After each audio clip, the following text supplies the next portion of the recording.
हमारी इस कहानी का हीरो जिसने पिछले जन्म में इस पूरी दुनिया को खत्म होने से बचाया था, इस जन्म में वो डिमोनिक क्लैन का सबसे कमजोर सदस्य बनकर जी रहा था। उसे एक अनोखी शक्ति प्राप्त थी और वो 2 बार दुर्लभ अवसर मिला था। उसने अपनी इस जिंदगी को जानबूझकर एक साधारण इंसान के रूप में बिताने का फैसला किया था, जब तक कि वो पल नहीं आ गया जब उसकी क्लैन लीडर, जिसे वह मन ही मन पसंद करता था, वह अपने पति द्वारा धोखा खाकर मर नहीं गई। उसके साथ वह भी मर गया, लेकिन उसने मरने से पहले यह सवाल पूछा कि क्या अगर हमें कभी मौका मिले तो मैं तुम्हारा दिल कैसे जीत सकता हूँ। जवाब मिलने के बाद उसने ये वादा किया कि वह अगले जन्म में अपनी ताकत का इस्तेमाल लीडर का बदला लेने और उसको बचाने के लिए करेगा। कहानी शुरू होती है। डिमोनिक सेक्ट पर मुरिम यूनियन का हमला हो चुका है। डिमोनिक सेक्ट के लोग पूरी कोशिश कर रहे हैं कि मुरिम यूनियन के लोग मेन गेट तक ना पहुंचें। यहाँ से सीन शिफ्ट होता है हमारे मेन कैरेक्टर चूमा योंग पर, जिसे हम म्योंग ही बोलेंगे, जो सेक्ट लीडर के पैलेस की ओर दौड़ रहा है और जो कहता है कि मुरिम यूनियन ने 10,000 सोल्जर तैनात कर दिए हैं। उसे दौड़ते हुए एक आदमी देखता है और वो कहता है, तुम इस हालत में। उसका नाम है सैन डोजन। वो म्योंग के पास आता है और पूछता है, तुम यहाँ वह इतनी खतरनाक जगह में बिना गार्ड के क्या कर रहा है। फिर वह तुरंत साथ चलने को कहता है। म्योंग जवाब देता है कि वह लीडर के पैलेस की ओर जा रहा है। लीडर ने अपने फॉलोअर को भाग जाने का ऑर्डर दिया है, लेकिन वह खुद पीछे रह गई है। सैन डोजोंग सीरियस होकर कहता है कि हालत बहुत खराब हो चुकी है। अगर यूं ही चलता रहा तो 1 घंटे में डिफेंसिव लाइन पूरी तरह से टूट जाएगी। इसलिए वो म्योंग से बोलता है कि उसे सुरक्षित जगह जाना चाहिए, लेकिन म्योंग मना कर देता है और कहता है वो लौट आएगा, लेकिन उसे पहले ये समझना है कि लीडर के मन में क्या चल रहा है। सैन डोजोंग जानता है कि वह अब उसे नहीं रोक सकता, इसलिए वह दौड़ता हुआ निकल जाता है। पीछे से म्योंग ये कहता है कि मेरी जिंदगी तो पूरी तरह नर्क रही है। जब म्योंग लीडर के पैलेस पर पहुंचता है तो वह जोर से चिल्लाता है, क्या आप अंदर हैं? उसको जब कोई जवाब नहीं मिलता तो वह और जोर से चिल्लाता है, मैं म्योंग दरवाजे पर हूँ, कृपया जल्दी दरवाजा खोलिए। तभी अंदर से आवाज आती है, अंदर आ जाओ। उसे उम्मीद नहीं थी उसे कोई जवाब मिलेगा। उसने दरवाजे पर हाथ रखकर यह सोचता है कि उसने जो बात पहले कही थी वह साफ और ईमानदार नहीं थी, या फिर उसका लहजा ही कुछ ज्यादा गलत था।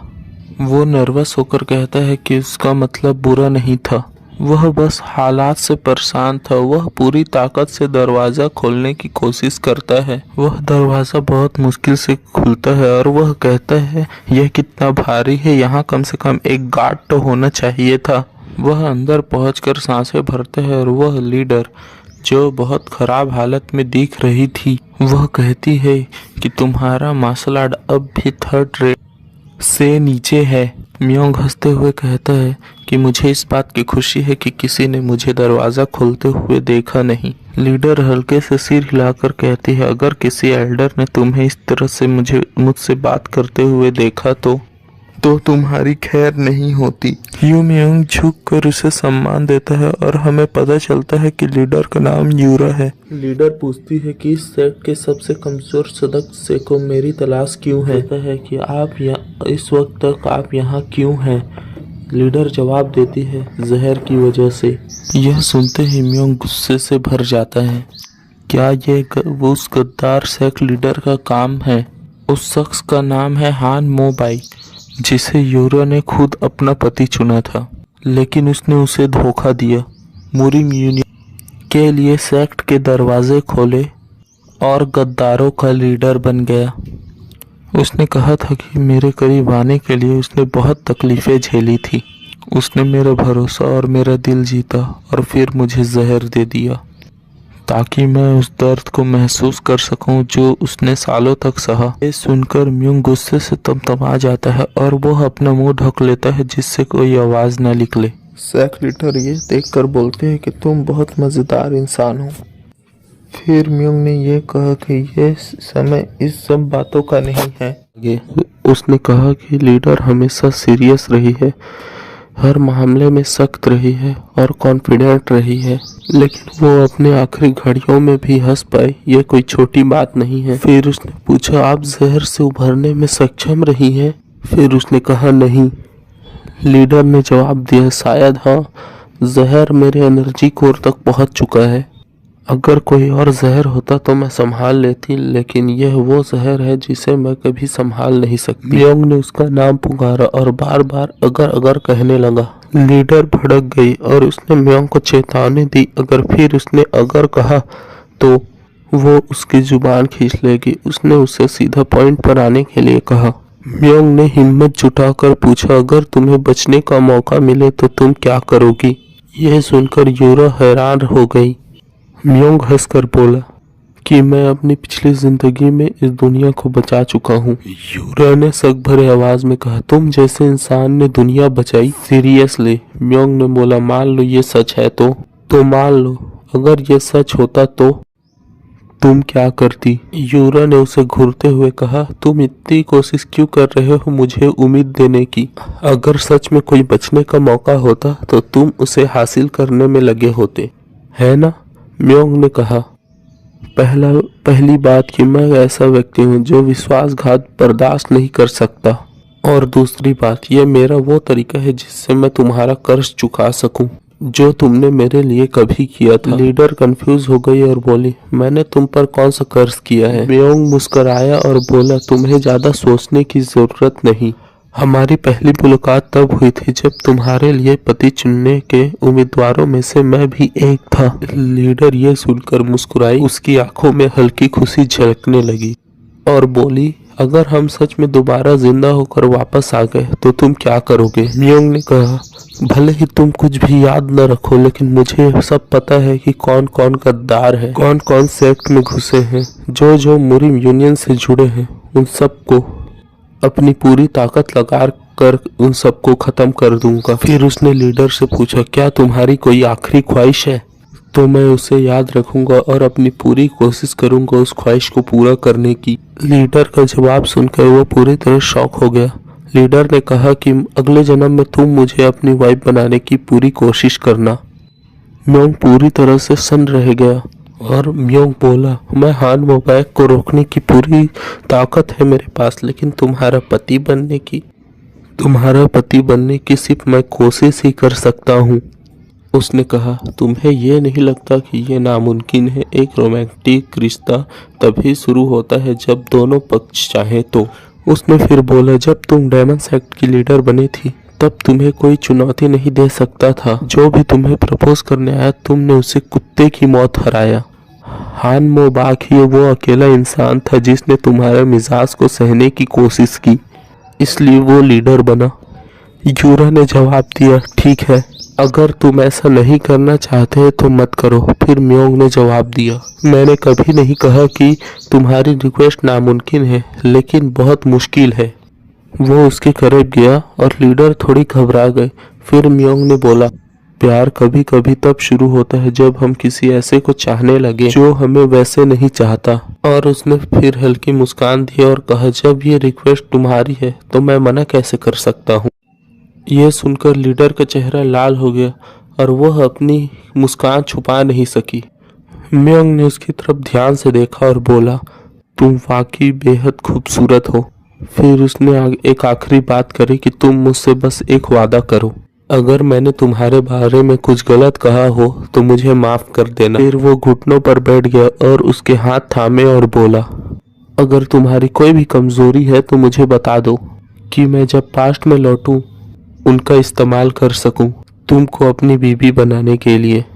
यह सुनकर लीडर परेशान हो गई और सख्त अंदाज में बोली, अगर हमारी ये बात किसी भी तरह बाहर निकली तो मैं ये तय करूंगी कि तुम्हें इसकी भारी कीमत चुकानी पड़े। मैं जो कहना चाहती हूँ बस एक बार कहूंगी और तुम्हें अच्छे से सुनना है। जब लीडर ने अपनी सारी कमजोरियां शेयर कर दी तब म्योंग हंसते हुए बोला, तुम उस समय खास रही होगी। यह सुनकर लीडर चिढ़ गई और गुस्से में बोली, उनकी बात अब खत्म हो चुकी है। इस बीच घुसपैठिए उसके पैलेस तक पहुंच चुके थे। लीडर ने म्योंग से कहा, अगर तुम चाहो तो मैं तुम्हें एक आसान मौत दे सकती हूँ, पर म्योंग ने इनकार कर दिया और मुस्कुराते हुए बोला, सब कुछ मैं अंत तक देखना चाहता हूँ। तभी मुरिम यूनियन के लीडर ग्वान हायन वहां पहुंचा और बोला, मैंने कभी सोचा नहीं था कि मैं अपनी आंखों से डीमन सेक्ट का अंत तो देखूंगा। म्योंग ने जवाब दिया कि तुम अपने साथ एक गद्दार को लेकर आए हो। ग्वान हायन हंस पड़ा और बोला, उसने हान मोबाइक की तरफ इशारा किया और बोला, अब इसका टाइटल सीक्रेट हेवनली ड्रैगन है और इसने जंगहू के लिए अपमान सहा है। म्योंग जोर से हंसा और बोला, मुझे यकीन नहीं होता कि हान मोबाइक अब मुरिम यूनियन का एक कुत्ता बनकर रह गया है। अब उसके मुंह पर उसने खुलकर बेइज्जती की और कहा, अब समय आ गया है अपने गुनाहों की सजा भुगतने का। अब भी पसीने से भीगी हुई लीडर ने बहुत गुस्से में कहा, मेरे सेक्ट का वो गद्दार लौट आया है। हान मोबैक ने कहा, मैंने जो भी किया है वो सब मैंने जांगहू के लिए किया है। लीडर ने ठंडे आवाज में कहा, तुमने वो सब अपने उस हेवन डिस्ट्रॉइंग सोसाइटी के लिए किया है जो स्वर्ग को चुनौती देती है। ये सुनकर वहां रहे सभी लोग हैरान हो गए। म्योंग ने अपनी पूरी जिंदगी में पहली बार इस सोसाइटी का नाम सुना था। हान मोबैक घबरा गया और गुस्से से जोर से चिल्लाकर बोला, जल्द से जल्द इस चुड़ैल को मार दो। टीम यूनियन के लोग भी इस पर सहमत हुए और बोले, डेमन की बात पर कोई यकीन नहीं करता। यह अपनी जान बचाने के लिए कुछ भी कर सकती है। हान मोबैक ने कहा, हमें इसे एक एक करके नहीं लड़ना चाहिए, सब लोग एक साथ हमला करो। लीडर चिल्लाई और बोली, जहर के असर के बावजूद मैं तुम सबको एक एक करके मारूंगी। ग्वान हायक ने उसे चिढ़ाते हुए कहा, बहुत ज्यादा हिम्मत है तुम में। तभी अचानक लीडर के अंदर से खतरनाक एनर्जी का विस्फोट हुआ और वो उनका सामना करने के लिए पूरी तरह तैयार थी और हमला करने के लिए पूरी तरह से तैयार थी। मुरिम यूनियन के सैनिक देखकर हैरान हो गए थे कि यूरा इस हालत में भी लड़ने को पूरी तरह से तैयार थी। यह देखकर मुरिम यूनियन का लीडर ग्वान हायन भी डर गया और उसने हमले का आदेश दे दिया। फिर शुरू हुई जबरदस्त जंग डेमन सेक्ट की लीडर और मुरिम यूनियन के बीच। एक बहुत ही खतरनाक लड़ाई के बाद म्योंग को होश आया। जब वो लड़ाई चल रही थी तो वो बेहोश हो चुका था। जैसे ही उसे होश आया, यूरो ने दर्द भरी आवाज में उसे पुकारा और कहा कि उसे डर था कि वो मर चुका होगा। म्योंग यूरो की इस हालत को देखकर अंदर तक दहल गया, लेकिन यूरो मुस्कुराई और बोली कि मैं खुश हूँ कि कम से कम तुम्हें अलविदा कहने तक मैं जिंदा हूँ। हम देखते हैं कि यूरो का शरीर पूरी तरीके से जख्मी था, उस पर कई तलवारें लगी हुई थी, लेकिन फिर भी वो मुस्कुरा रही थी। उसने बताया कि मुरिम यूनियन पीछे हट चुकी है। जब उसने सेल्फ एक्सप्लोजन स्किल का इस्तेमाल करने की कोशिश की थी। म्योंग उसे इस हालत में देखकर रोने लगा था। जब यूरा ने म्योंग को रोते हुए देखा तो पूछा वो क्यों रो रहा है।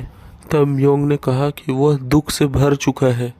यूरा का शरीर पूरी तरह से जख्मी था और कई तलवारें उसके अंदर धसी हुई थी। फिर भी वो म्योंग के पास आई और पूछी, क्या तुम अपना वादा निभाओगे, मुझे अपनी बीवी बनाओगे। म्योंग रोते हुए बोला कि मैं तुम्हें अपनी बीवी बनाने की पूरी कोशिश करूंगा, ये मेरा वादा है। उस दर्द भरी हालत में मुस्कुरा कर कहा, ये मुझे बहुत अच्छा लगा। यही कहकर वो गिर गई और उसकी सांसें थम गई। म्योंग दौड़ते हुए उसके पास गया और उसे अपनी बाहों पर लेके फुट फुट के रोते हुए वहीं उसी जगह अपना दम तोड़ दिया और उसने मरते हुए ये कहा, यही मेरी इस जिंदगी का अंत है। मेरी पहली जिंदगी इतनी भी बुरी नहीं थी। उसने इंसानियत को बचाया था। उसने पृथ्वी के रक्षक के तौर पर अपना नाम बनाया था। इसी वजह से भगवानों ने मुझे 3 इच्छाओं का वरदान दिया था। 2 बार पुनर्जीवित होने की शक्ति। पहले उसने सोचा था वो अपनी अगली जिंदगी शांति से जिएगा, लेकिन अब जो कुछ भी हुआ उसके बाद वो अपनी इस जिंदगी को यूरा के लिए ही जिएगा और मरेगा। जब वो जागा तो उसने देखा कि उसके पास एक टकला आदमी खड़ा है जो उसका नौकर है। वो उसके सामने खाना लेकर खड़ा है। उस टकले नौकर को देखकर उसे एहसास हुआ कि वह कई साल पीछे आ चुका है। उसने देखा कि वो टकला नौकर उसके टेबल पर बहुत सारा खाना रख रहा है। उसी वक्त उसके दिमाग पे एक आवाज़ गूंजी जो उसके पिता की थी, जिसे सुनकर उसे साफ साफ याद आ गया कि वह कौन से समय पर लौटा है। वह 17 साल का था। वह ठीक उसी समय पर लौटा था जब वो डिमोनिक ड्रीम टावर पर जाने वाला था और डिमोनिक सेट का सबसे बड़ा कचरा और प्ले बॉय कहलाने वाला था। तभी उसके पिता उसके सामने आकर खड़े हो गए और वह नाराज और गुस्सा थे कि म्योंग अभी तक 18 साल का भी नहीं हुआ, फिर भी वह शराब पीता है। उसके पिता ने उसे जोर से मारा और घसीटते हुए घर लेकर गया और शराब की बोतल हाथ में लेकर कहा कि जीन क्लैन का सबसे बड़ा बेटा एक शराब की बोतल में बेहोश हो गया। यह कितनी शर्मिंदगी की बात है। उसका पिता जीन क्लैन का लीडर है। उसके पिता का नाम जिन जान है। उसने जिन यूंग की तरफ गुस्से और निराशा में देखते हुए कहा, तू हमारे फैमिली के नाम पर कलंक है। म्योंग उनके पास गया और कुछ समझाने की कोशिश की, लेकिन उसके पिता ने गुस्से से उसे चुप करा दिया और उसे कहा, अगर तुम कमज़ोर हो तो कम से कम चालाक बनने की कोशिश तो कर सकते हो। उसके पिता ने कहा, तुझे पता है कि मैं तुम्हें घर क्यों लाया था? तुमने सोचा, पिछली बार मैंने इस सवाल पर चुप रहा था जिसके बाद मेरे पिता ने मुझे कुत्ते की तरह मारा था, लेकिन इस बार उसने जवाब दिया। शायद डीमन सेक्ट के होने वाली लीडर के साथ मीटिंग की वजह से। वो मीटिंग यूरा के साथ थी जो उस समय 17 साल की थी और साथ में थे डिमोनिक क्लैन के सबसे बड़े 6 सेक्टों के भविष्य के होने वाले उत्तराधिकारी। ये मीटिंग अगला लीडर चुनने के लिए बहुत जरूरी थी, लेकिन पिछले जीवन में उन 6 अधिकारियों में से कोई भी उसका पति नहीं बन पाया था, बल्कि यूरा ने चुना था उस गद्दार मोबैक को। इस बार म्योंग अपने पिता के सामने खड़े होकर खुद से वादा किया कि इस बार मैं ऐसा नहीं होने दूंगा।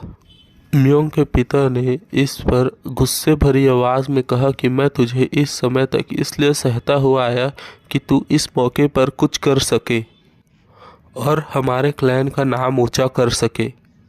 म्योंग ने सोचा उसका पिता बहुत कठोर है जो अपनी फैमिली के लिए अपने बच्चों का इस्तेमाल करता है। फिर म्योंग के पिता ने पूछा, क्या तू बाकी अधिकारियों में से सबसे पहले सेक्ट लीडर का दिल जीत पाएगा? म्योंग ने पूरे आत्मविश्वास के साथ कहा कि उसके सामने बाकी 6 क्लैन के यंग मास्टरों की कोई औकात नहीं है। वह कभी सेक्ट लीडर के पति नहीं बन सकते। उसके जवाब से खुश होकर उसके पिता मुस्कुराए और बोले कि तुम अगर हमारे क्लैन के नाम को बर्बाद नहीं करना चाहते तो थोड़ा सा सुधर जाओ और अपने मार्शल आर्ट की ट्रेनिंग शुरू करो। इतना कहकर वो वहाँ से चले गए। जैसे ही वो गए, यू म्योंग ने एक गहरी सांस ली और कहा कि टाइम ट्रेवल के बाद जिन्हें मैं सबसे पहले देखूंगा वह मेरे पिता होंगे।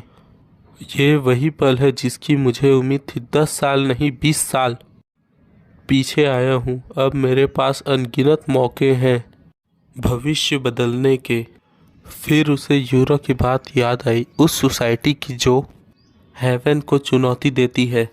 वह सोचने लगा कि वह ग्रुप अभी भी जिंदा होगा और उसने ठान लिया कि मैं उन्हें ढूंढूंगा और पूरी तरह से बर्बाद कर दूंगा।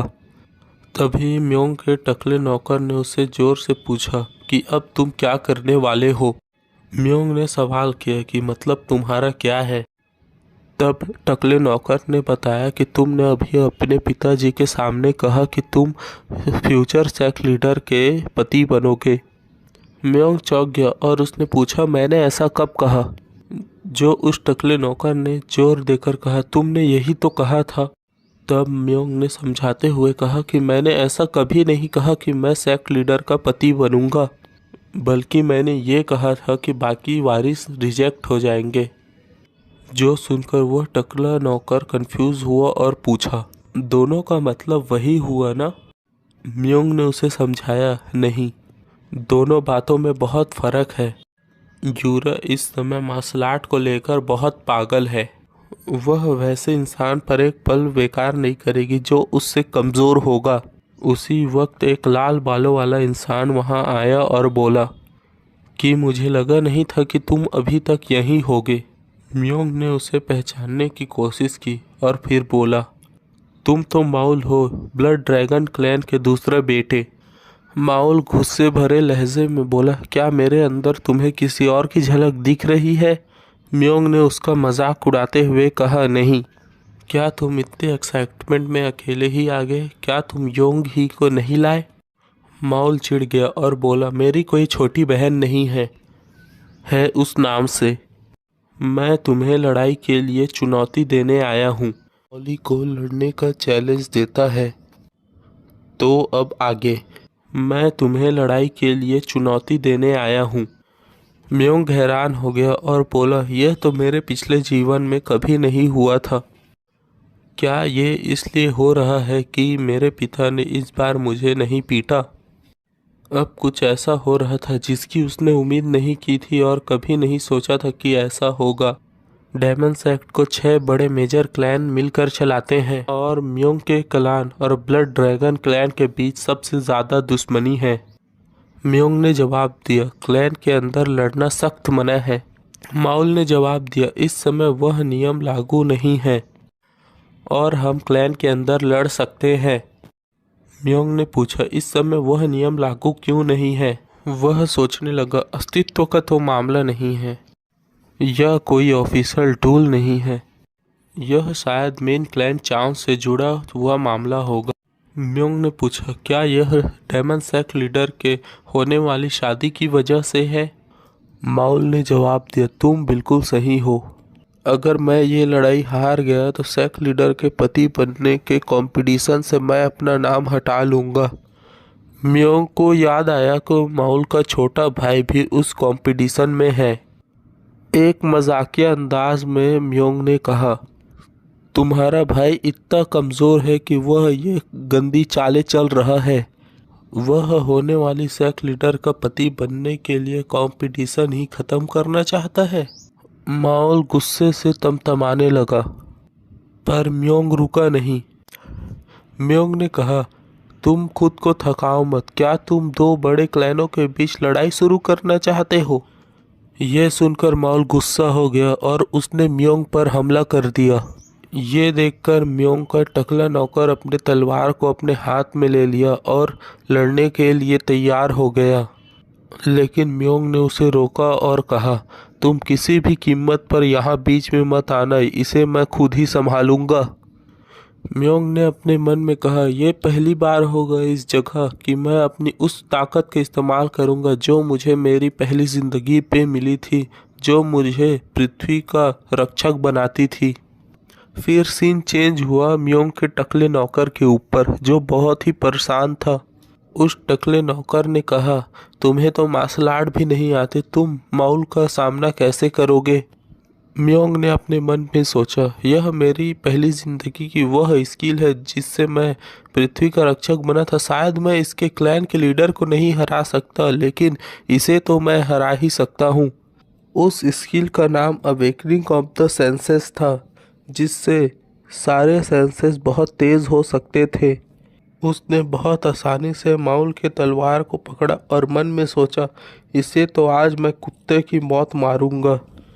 म्योंग का टकला नौकर हैरान हो गया कि म्योंग ने बिल्कुल सही तरीके से अपने मार्शल आर्ट का यूज़ किया, जबकि उसने कभी मार्शल आर्ट की प्रैक्टिस नहीं की थी, और बिना जख्मी हुए माचोल के हमले को रोक दिया और उसे एक भी मुक्के में सुला दिया। इसे देखकर म्योंग का टकला नौकर हैरान हो गया और उसने सोचा, जो लड़का कभी मार्शल आर्ट की प्रैक्टिस नहीं करता वो कैसे माउल को बस एक ही मुक्के में हरा सकता है। म्योंग ने माउल के नौकरों से कहा, इसे ले जाओ, जब ये होश में आएगा तो यह बहुत ही परेशान होगा कि ये मुझसे कैसे हार गया। इस पर ध्यान रखना, यह इधर उधर जाकर किसी को ना बताए हमारी इस लड़ाई के बारे में, वरना तुम्हारे ही क्लैन की बेइज्जती होगी कि वो म्योंग के बस एक ही मुक्के में हार गया। उसके नौकरों ने सहमति भर दी। जाने से पहले एक बात और कही कि मैंने जानबूझकर उसे ऐसे मारा जिससे उसके शरीर पर कहीं निशान न आए, जिससे हमारे क्लैन के बीच में कोई मत मुटाव न रहे। म्योंग ने अपने मन में सोचा कि अगर ये खबर फैल गई कि जिन क्लान का सबसे बड़ा कचरे ने माउल को बस एक ही मुक्के में हरा दिया, तो इस वजह से बहुत बड़ी मुसीबत खड़ी हो जाएगी। मैं ऐसा हरगिज़ नहीं होने दूंगा। और सीन कटा और हमें दूसरी जगह का सीन दिखाया गया, जहां म्योंग अपने क्लैन वापस पहुंचा, जहां सारे लोग उसका वेलकम करने के लिए बाहर खड़े थे। जिन क्लैन के हेड बटलर ने पूछा, आपकी मीटिंग आपके दोस्तों के साथ कैसी थी? म्योंग ने हल्की आवाज़ के साथ मुस्कुराते हुए कहा, जवाब देना बहुत मुश्किल है, हालांकि तुम तो पहले से ही जानते होगे। फिर मजाकिया अंदाज में कहा, तुम्हारा ब्लंट अंदाज बिल्कुल पहले जैसा ही है। बटलर मुस्कुराया और बोला, मैं तो बस आपकी सेहत की चिंता कर रहा था कि आप ठीक हैं कि नहीं। फिर म्योंग ने कहा, छोड़ो ये सब, अब मुझे ट्रेनिंग रूम में जाना है और थोड़ी प्रैक्टिस करनी है। बटलर चौंक गया और पूछा, क्या आप सच में मार्शल आर्ट सीखना चाहते हैं? और बाकी नौकर भी हैरान हो गए। म्योंग ने भरोसे और पूरे कॉन्फिडेंस के साथ कहा कि मैं मजाक नहीं कर रहा हूँ। फिर उसने क्लान की लाइब्रेरी से कुछ खास मार्शल आर्ट मंगाने को कहा, जिनमें से एक हेवन सोरिंग डिवाइन आर्ट होता है और दूसरा 10 फेस्ड डिवाइन स्वॉर्ड आर्ट होता है। यह वो टेक्निकें हैं जिसे म्योंग के टीचर ने उसे सीखने के लिए कहा था, लेकिन उस समय म्योंग ने मना कर दिया था क्योंकि यह स्किल पूरी तरह से नहीं है, यह अधूरी टेक्निक है।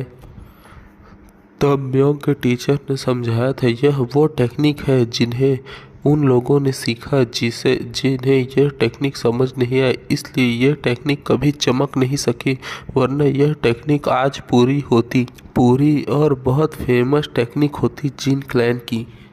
क्योंकि यह टेक्निक जिन क्लैन के उन लोगों के हाथ लगी थी जो सिर्फ खतरनाक ताकत के पीछे भागते थे और लड़ाई के लिए सिर्फ ताकत का इस्तेमाल करते थे।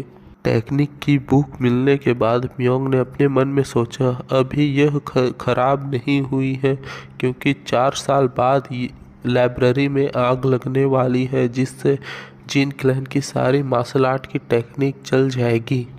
म्योंग ने अपने मन में कहा कि जिन क्लैन की ज़्यादातर मार्शल आर्ट की टेक्निक लड़ाई के लिए है, जो पंच और किक का इस्तेमाल करती है, जो मेरे लिए बिल्कुल सही नहीं है, क्योंकि मेरे पास बहुत खतरनाक टैलेंट है जो मुझे क्यूआई से जुड़े टेक्निक में बहुत खतरनाक बनाती है, जिससे मैं क्यूआई अटैक आसानी से कर सकता हूं और क्यूआई का इस्तेमाल करके आसानी से लड़ सकता हूं। म्योंग ने अपने मन में यह भी सोचा कि शायद इस जन्म में वह अपने मास्टर से कभी न मिल पाए, लेकिन उनके गाइडेंस को वह हमेशा मानेगा। फिर उसे याद आया कि उसने जो वादा डीमन सेक्ट के लीडर यूरा से किया था कि वह डीमन सेक्ट की लीडर यूरा को प्यार में गिराने की पूरी कोशिश करेगा और उससे शादी करेगा। लेकिन दुखी मन से म्योंग ने माना कि वह अभी यह वादा पूरा नहीं कर सकता, क्योंकि अभी इस समय वह बहुत ही कमज़ोर है। खुद से कहा कि उसे 5 साल लगेंगे उतना ताकतवर होने में जितने ताकत से वह यूरा के साथ शादी कर सके, इसलिए वह अभी इस वक्त अपने कल्टीवेशन पर ध्यान देगा और जब वह थोड़ा ताकतवर हो जाएगा तब वह उन लोगों का शिकार करेगा जिसने भी यूरा के पिछले जन्म में यूरा को मारने की कोशिश की थी और उसके मारने के प्लान में जुड़े हुए थे, जिनमें हैविंग डिफाइंग सोसाइटी भी आती है। उन्हें एक एक करके ख़त्म कर देगा ताकि जब यूरा डीमन सेक्ट की अगली लीडर बने तो उसे और उसकी ताकत को कोई चैलेंज ना कर सके और उससे पंगा लेने के बारे में कोई सोचे भी ना। अब सीधा सीन बदलता है 2 हफ्ते बाद।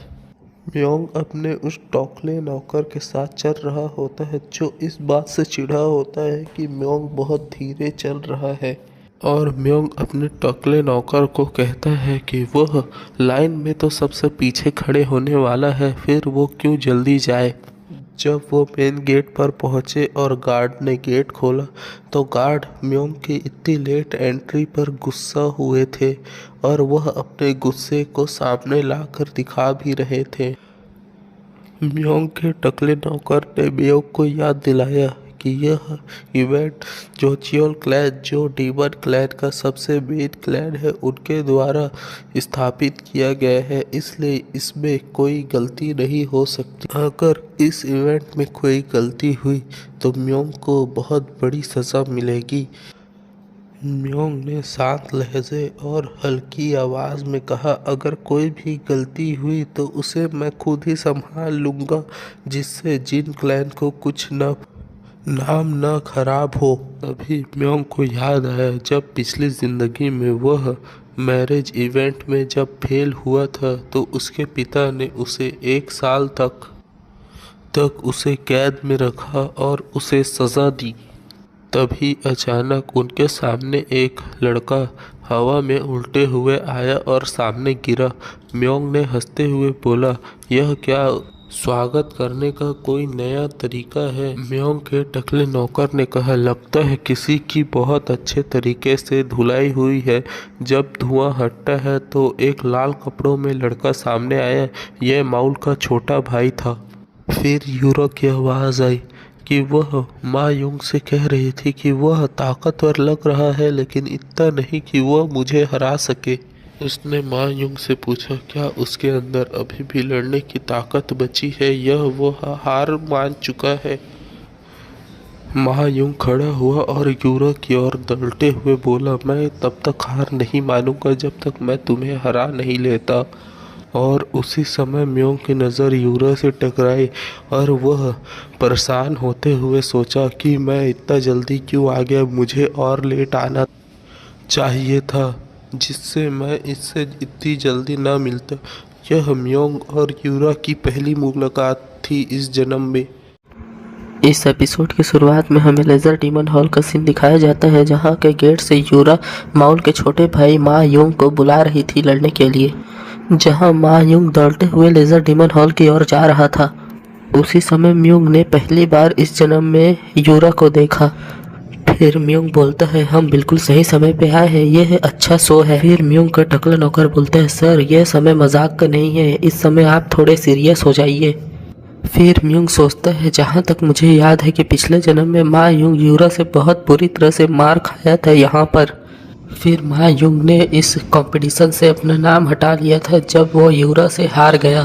फिर हमें मा युंग और यूरा के बीच की लड़ाई का सीन दिखाया जाता है, जहाँ फिर हमें दिखाया जाता है यूरा को भी लड़ाई में बहुत मज़ा आ रहा होता है। फिर म्योंग सोचता है कि ये मा युंग तो इतना ताकतवर नहीं था।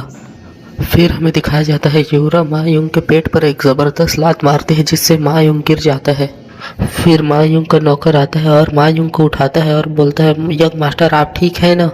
फिर मा युंग बहुत गुस्से में म्योंग की ओर इशारा करते हुए कहता है कि मैं तुमसे कभी नहीं हारूंगा। ये देखकर म्योंग हैरान हो जाता है। फिर मा युंग यूरा के सामने झुककर बहुत शांत आवाज़ में कहता है, यह मेरे लिए बहुत खुशी की बात है कि मैं आपसे लड़ पाया यंग लेडी। फिर यूरा मा युंग को बोलते हैं, जब हम अगली बार लड़ेंगे तो मैं ये होप करती हूँ कि अगली बार तुम और ताकतवर होके आओगे। म्योंग सोचता है यह बहुत अजीब है, क्योंकि म्योंग के पिछले ज़िंदगी में ऐसा कुछ नहीं हुआ था, क्योंकि पिछली ज़िंदगी में मा युंग रिजेक्ट हो चुका था और यूरा के पति बनने के प्रतिस्पर्धा से बाहर हो चुका था। यूरा मा युंग को मेडिकल सेंटर जाकर अपना इलाज कराने के लिए बोलती है। फिर मा युंग खुशी से उसका जवाब हाँ में देता है। जब मा युंग मेडिकल सेंटर जा रहा होता है तो वह म्योंग के बगल से जाते हुए बहुत गुस्से में म्योंग को देखता है। म्योंग इस चीज़ को देखकर म्योंग को कुछ समझ नहीं आता, क्योंकि इस ज़िंदगी में वह मा युंग से पहली बार मिल रहा था। फिर यूरा म्योंग की ओर आते हुए बोलती है कि मैं तुम्हारा इंतज़ार बहुत समय से कर रही थी। और म्योंग हैरान हो जाता है और चुपके से वहाँ से निकलने की कोशिश करता है। यह देखकर यूरा अपने तलवार को म्योंग की ओर तान देती है और म्योंग को बोलती है कि मा युंग के पास एडवांस स्किल है, इसका मतलब इसके बड़े भाई के पास इससे ज़्यादा ताकत थी और तुमने उसे हराया है तो तुम ज़रूर ताकतवर होगे। यह सुनकर म्योंग को समझ आ जाता है कि मा युंग उससे गुस्सा क्यों था। फिर यूरा म्यूंग को डुएल के लिए चैलेंज करती है और बोलती है, अगर तुम मा यूंग से कमज़ोर होगे तो तुम मुझे निराश कर दोगे। फिर म्यूंग सोचता है यह डिमोनिक सेट की बहुत बुरी आदत है कि जो लोग ताकतवर होते हैं उनसे वह लड़ाई करने की जिद करते हैं और जो लोग कमज़ोर होते हैं उन्हें कचरा समझते हैं। फिर सीन चेंज होता है यूरा और म्यूंग के लड़ाई की जगह में। यूरा लड़ाई के शुरुआत में ही अपने तलवार को सीधा म्योंग के सर की ओर लेकर जाती है। म्योंग को लगा था यह एक साधारण डुएल है, लेकिन यूरा म्योंग को मारने की कोशिश कर रही थी। तब पता चला यूरा मा यूंग के साथ बस खेल रही थी, लेकिन यूरा इस समय म्योंग के साथ अपने पूरी ताकत से लड़ रही थी। यूरा अपना हर हमला म्योंग को मारने की कोशिश से कर रही थी, जिसमें यूरा का किलिंग इंटेंट साफ साफ दिख रहा था। म्योंग ने जोर से चिल्लाया और कहा, क्या तुम पागल हो गई हो? प्लीज़ मुझे जाने दो, मुझे माफ़ करो, मुझे अब और लड़ाई नहीं करना है। यह सुनकर यूरा बहुत गुस्सा हो गई और बोली, क्या तुमने मुझे पागल औरत कहा? म्योंग डरते हुए यूरा को समझाने लगा कि उसने गलती से उसे पागल कहा, मगर यूरा कुछ सुनना नहीं चाहती थी। उसने बस इतना ध्यान रखा कि म्योंग ने उसे पागल कहा, इसलिए उसने अपने पूरी ताकत से म्योंग पर हमला किया और उसे मारने की कोशिश की। म्योंग पीछे जाते हुए अपने तलवार से यूरा के अटैक को रोकने लगा और उसे समझाने लगा, लेकिन इससे यूरा और गुस्सा हो गई और म्योंग और ज़्यादा डर गया। अब यूरा का गुस्सा साफ साफ दिख रहा था और वो म्योंग को मारने के लिए अपने पूरी ताकत से हमला कर रही थी। और यूरा ने चिल्लाकर कहा, क्यों तुम कमज़ोर होने की एक्टिंग कर रहे हो? क्या तुम मुझे अपने लायक नहीं समझते कि तुम अपनी पूरी ताकत से मेरे साथ लड़ सको, या फिर तुम मुझे कमज़ोर समझते हो कि मैं तुम्हारी ताकत को संभाल नहीं सकती? म्योंग हैरान हो गया और उसने सोचा, यूरा को कैसे पता चला कि वह जानबूझ के अपनी पूरी ताकत का इस्तेमाल नहीं कर रहा है। फिर अचानक यूरा ने अपने स्वॉर्ड ऑरा का इस्तेमाल किया। तब म्योंग को समझ आया कि यूरा मा यूंग के साथ लड़ाई में अपनी पूरी ताकत का इस्तेमाल नहीं कर रही थी, बल्कि वह अपने पूरी ताकत के आधे से भी कम हिस्से का इस्तेमाल कर रही थी। लेकिन वो यूरा म्योंग के साथ अपनी पूरी ताकत का इस्तेमाल कर रही थी और स्वॉर्ड ऑरा का भी इस्तेमाल कर रही थी। यूरा का हमला बहुत खतरनाक था। उसके अटैक से म्योंग बहुत दूर तक उल्टे हुए गया और गिरा। फिर यूरा म्योंग के पास गई और बोली, तुम अपनी पूरी ताकत का इस्तेमाल क्यों नहीं कर रहे हो? मुझे पता है कि तुम अपनी पूरी ताकत का इस्तेमाल नहीं कर रहे हो, इसलिए तुम मेरे साथ अपनी पूरी ताकत के साथ लड़ो। म्योंग ने अपने आप को कमज़ोर दिखाते हुए बहुत हल्की आवाज़ में कहा कि मैं अपनी पूरी ताकत का इस्तेमाल कर रहा हूँ, तुम गलत समझ रही हो। यूरा म्योंग की बात सुनकर बहुत ज़्यादा गुस्सा हो गई और बोली, तुम अपनी ताकत का पूरा इस्तेमाल क्यों नहीं कर रहे हो? क्यों तुम मुझे धोखा दे रहे हो और खुद को कमज़ोर दिखा रहे हो? फिर म्योंग को अपने पिछली ज़िंदगी की बात याद आई कि उसने पिछली ज़िंदगी में खुद को पूरी तरीके से झूठा बताया था। उसने यूरा को हमेशा धोखा दिया और उसे धोखे में रखा, और वो यूरा को इस लड़ाई में भी धोखा दे रहा है और जानबूझकर हारने की कोशिश कर रहा है और खुद को कमज़ोर दिखा रहा है। यूरा ने कहा, अगर तुम मुझे और धोखा देने की कोशिश करोगे तो तुम मर जाओगे। और यह कहकर यूरा ने अपनी पूरी ताकत से अपने स्वॉर्ड ऑरा को बाहर निकाला। यह देखकर म्योंग का टकला नौकर बहुत डर गया और वह चिंता में आ गया कि कहीं उसके यंग मास्टर म्योंग को कुछ हो न जाए, क्योंकि म्योंग अगर इस हमले से बच नहीं पाया तो वह मर जाएगा। फिर म्योंग पीछे हटने लगा। फिर यूरा ने अपनी पूरी ताकत के साथ 6 फैंटम डीमन स्टेप और heaven slaying demon sword art का इस्तेमाल किया और से स्वॉर्ड ऑरा के साथ म्योंग पर हमला किया। फिर म्योंग ने अपनी पूरी जिंदगी में जितनी भी टेक्निक सीखी थी उन सब टेक्निकों का इस्तेमाल करके खुद को बचाने की कोशिश की। फिर यूरा और म्योंग दोनों हैरान हो गए, क्योंकि म्योंग ने यूरा के इतने ताकतवर हमले से बिना चोट खाए खुद को बचा लिया। यह देखकर यूरा और म्योंग दोनों हैरान हो गए और म्योंग ने यूरा को कुछ समय के लिए पीछे हटा दिया। म्योंग पूरी तरीके से हैरान हो गया कि वह यूरा के हमले से बच गया, लेकिन म्योंग की तलवार अभी भी कांप रही थी और यह देखकर यूरा खुश हो गई और बोली, तुमने मेरे हर हमले से खुद को बचा लिया है। म्योंग हैरान हो गया और सोचा कि यूरा कितनी ताकतवर है, क्योंकि म्योंग ने अपने सारे पैतरे लगा लिए। फिर भी म्योंग थोड़ा सा जख्मी हो गया, उसके चेहरे पर एक कट लग चुका था और जहां म्योंग को हिलने में भी परेशानी हो रही थी, वहीं यूरा ने एडवांस स्वॉर्ड ऑरा का इस्तेमाल करते हुए फिर म्योंग पर हमला कर दिया। यह देखकर म्योंग बहुत हैरान हो गया, क्योंकि यूरा सिर्फ 18 साल की थी, फिर भी वो एडवांस स्वॉर्ड ऑरा का इस्तेमाल कर सकती थी। क्योंकि एडवांस सॉर्ड ऑरा कोई ऐसी चीज़ नहीं है जिसे कोई सिर्फ अपने मेहनत के दम पर हासिल कर सके। इसे हासिल करने के लिए कुछ ज़्यादा ही टैलेंट चाहिए। वह टैलेंट एक मॉन्स्टर के बराबर होना चाहिए और यूरा ने अपनी इस ताकत को 18 साल की उम्र में पा लिया था। यह लगभग नामुमकिन था। ये देखकर म्यूंग ने हार मान ली और अपनी आंखों को बंद कर यूरा के उस ताकतवर हमले को अपने ऊपर लेने के लिए तैयार हो गया, जिससे शायद म्यूंग मर भी सकता था। जब थोड़ी देर बाद म्यूंग ने अपनी आंखें खोली तब उसे एहसास हुआ कि यह हमला अभी तक उसे लगा नहीं था और वह जख्मी नहीं हुआ था। तभी एक बहुत खतरनाक आवाज़ आई कि यूरा, तुमने अपने इमोशन में आकर अपने ताकत के ऊपर से अपना कंट्रोल खो दिया है। यह बहुत शर्म की बात है और तुम अपने इस आखिरी अटैक में इस लड़के को मार भी सकती थी। म्योंग उस बंदे को देखकर हैरान हो गया जिसकी ये आवाज़ थी। वह तुरंत अपने घुटनों पे आके झुक गया क्योंकि वह बंदा ताइजोंग था, जो उस समय का 28th क्लैन लीडर था डेमोनिक सेक्ट का, और पूरे डिमोनिक सेक्ट में उसका ही राज चलता था और पूरा डिमोनिक सेक्ट उसके नीचे था। पूरे डिमोनिक सेक्ट में किसी की औकात नहीं जो उसके सामने खड़ा हो सके। ताइजोंग था जो डिमोनिक क्लैन का लीडर था और यूरा का मास्टर। ताइजोंग यूरा को बोलता है, तुमने लगभग डिमोनिक क्लैन के अंदर वॉर छिड़ा ही दी थी। अगर ये म्यूंग मर जाता तो जिन क्लैन डिमोनिक क्लैन के खिलाफ बगावत कर सकता था और डिमोनिक क्लैन में बहुत बड़ी लड़ाई छिड़ सकती थी। म्यूंग सोचता है कि ताइजोंग वो बंदा है जिसने डिमोनिक सेक्ट की पूरी हिस्ट्री में टॉप 3 बंदों में से एक आता है, जिसने सेंथ का टाइटल लिया है और वह डिमोनिक क्लैन का करंट लीडर है। वह 28th लीडर है डिमोनिक क्लैन का और अभी के समय में वह डिमोनिक क्लैन का ग्रैंड हेल्डर है, जिसके सहमति के बिना खुद लीडर भी कुछ बड़े फैसले नहीं ले सकता। ताइजोंग यूरा को डांटते हुए बोलता है कि तुम इस समय डिमोनिक सेक्ट के अंदर एक इंटरनल वॉर शुरू करवा सकती थी, जिसका इंतजार डिमोनिक सेक्ट के कई दुश्मन कर रहे हैं और वह डिमोनिक सेक्ट को ख़त्म करने की फिराक में है।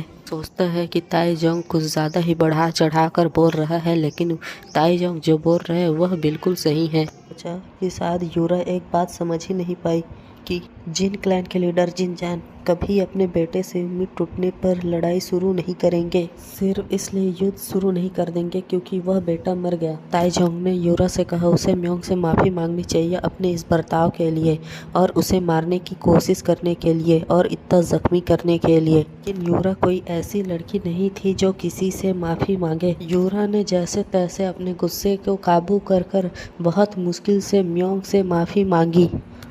वह माफ़ी मांगते समय भी बहुत गुस्से में दिख रही थी।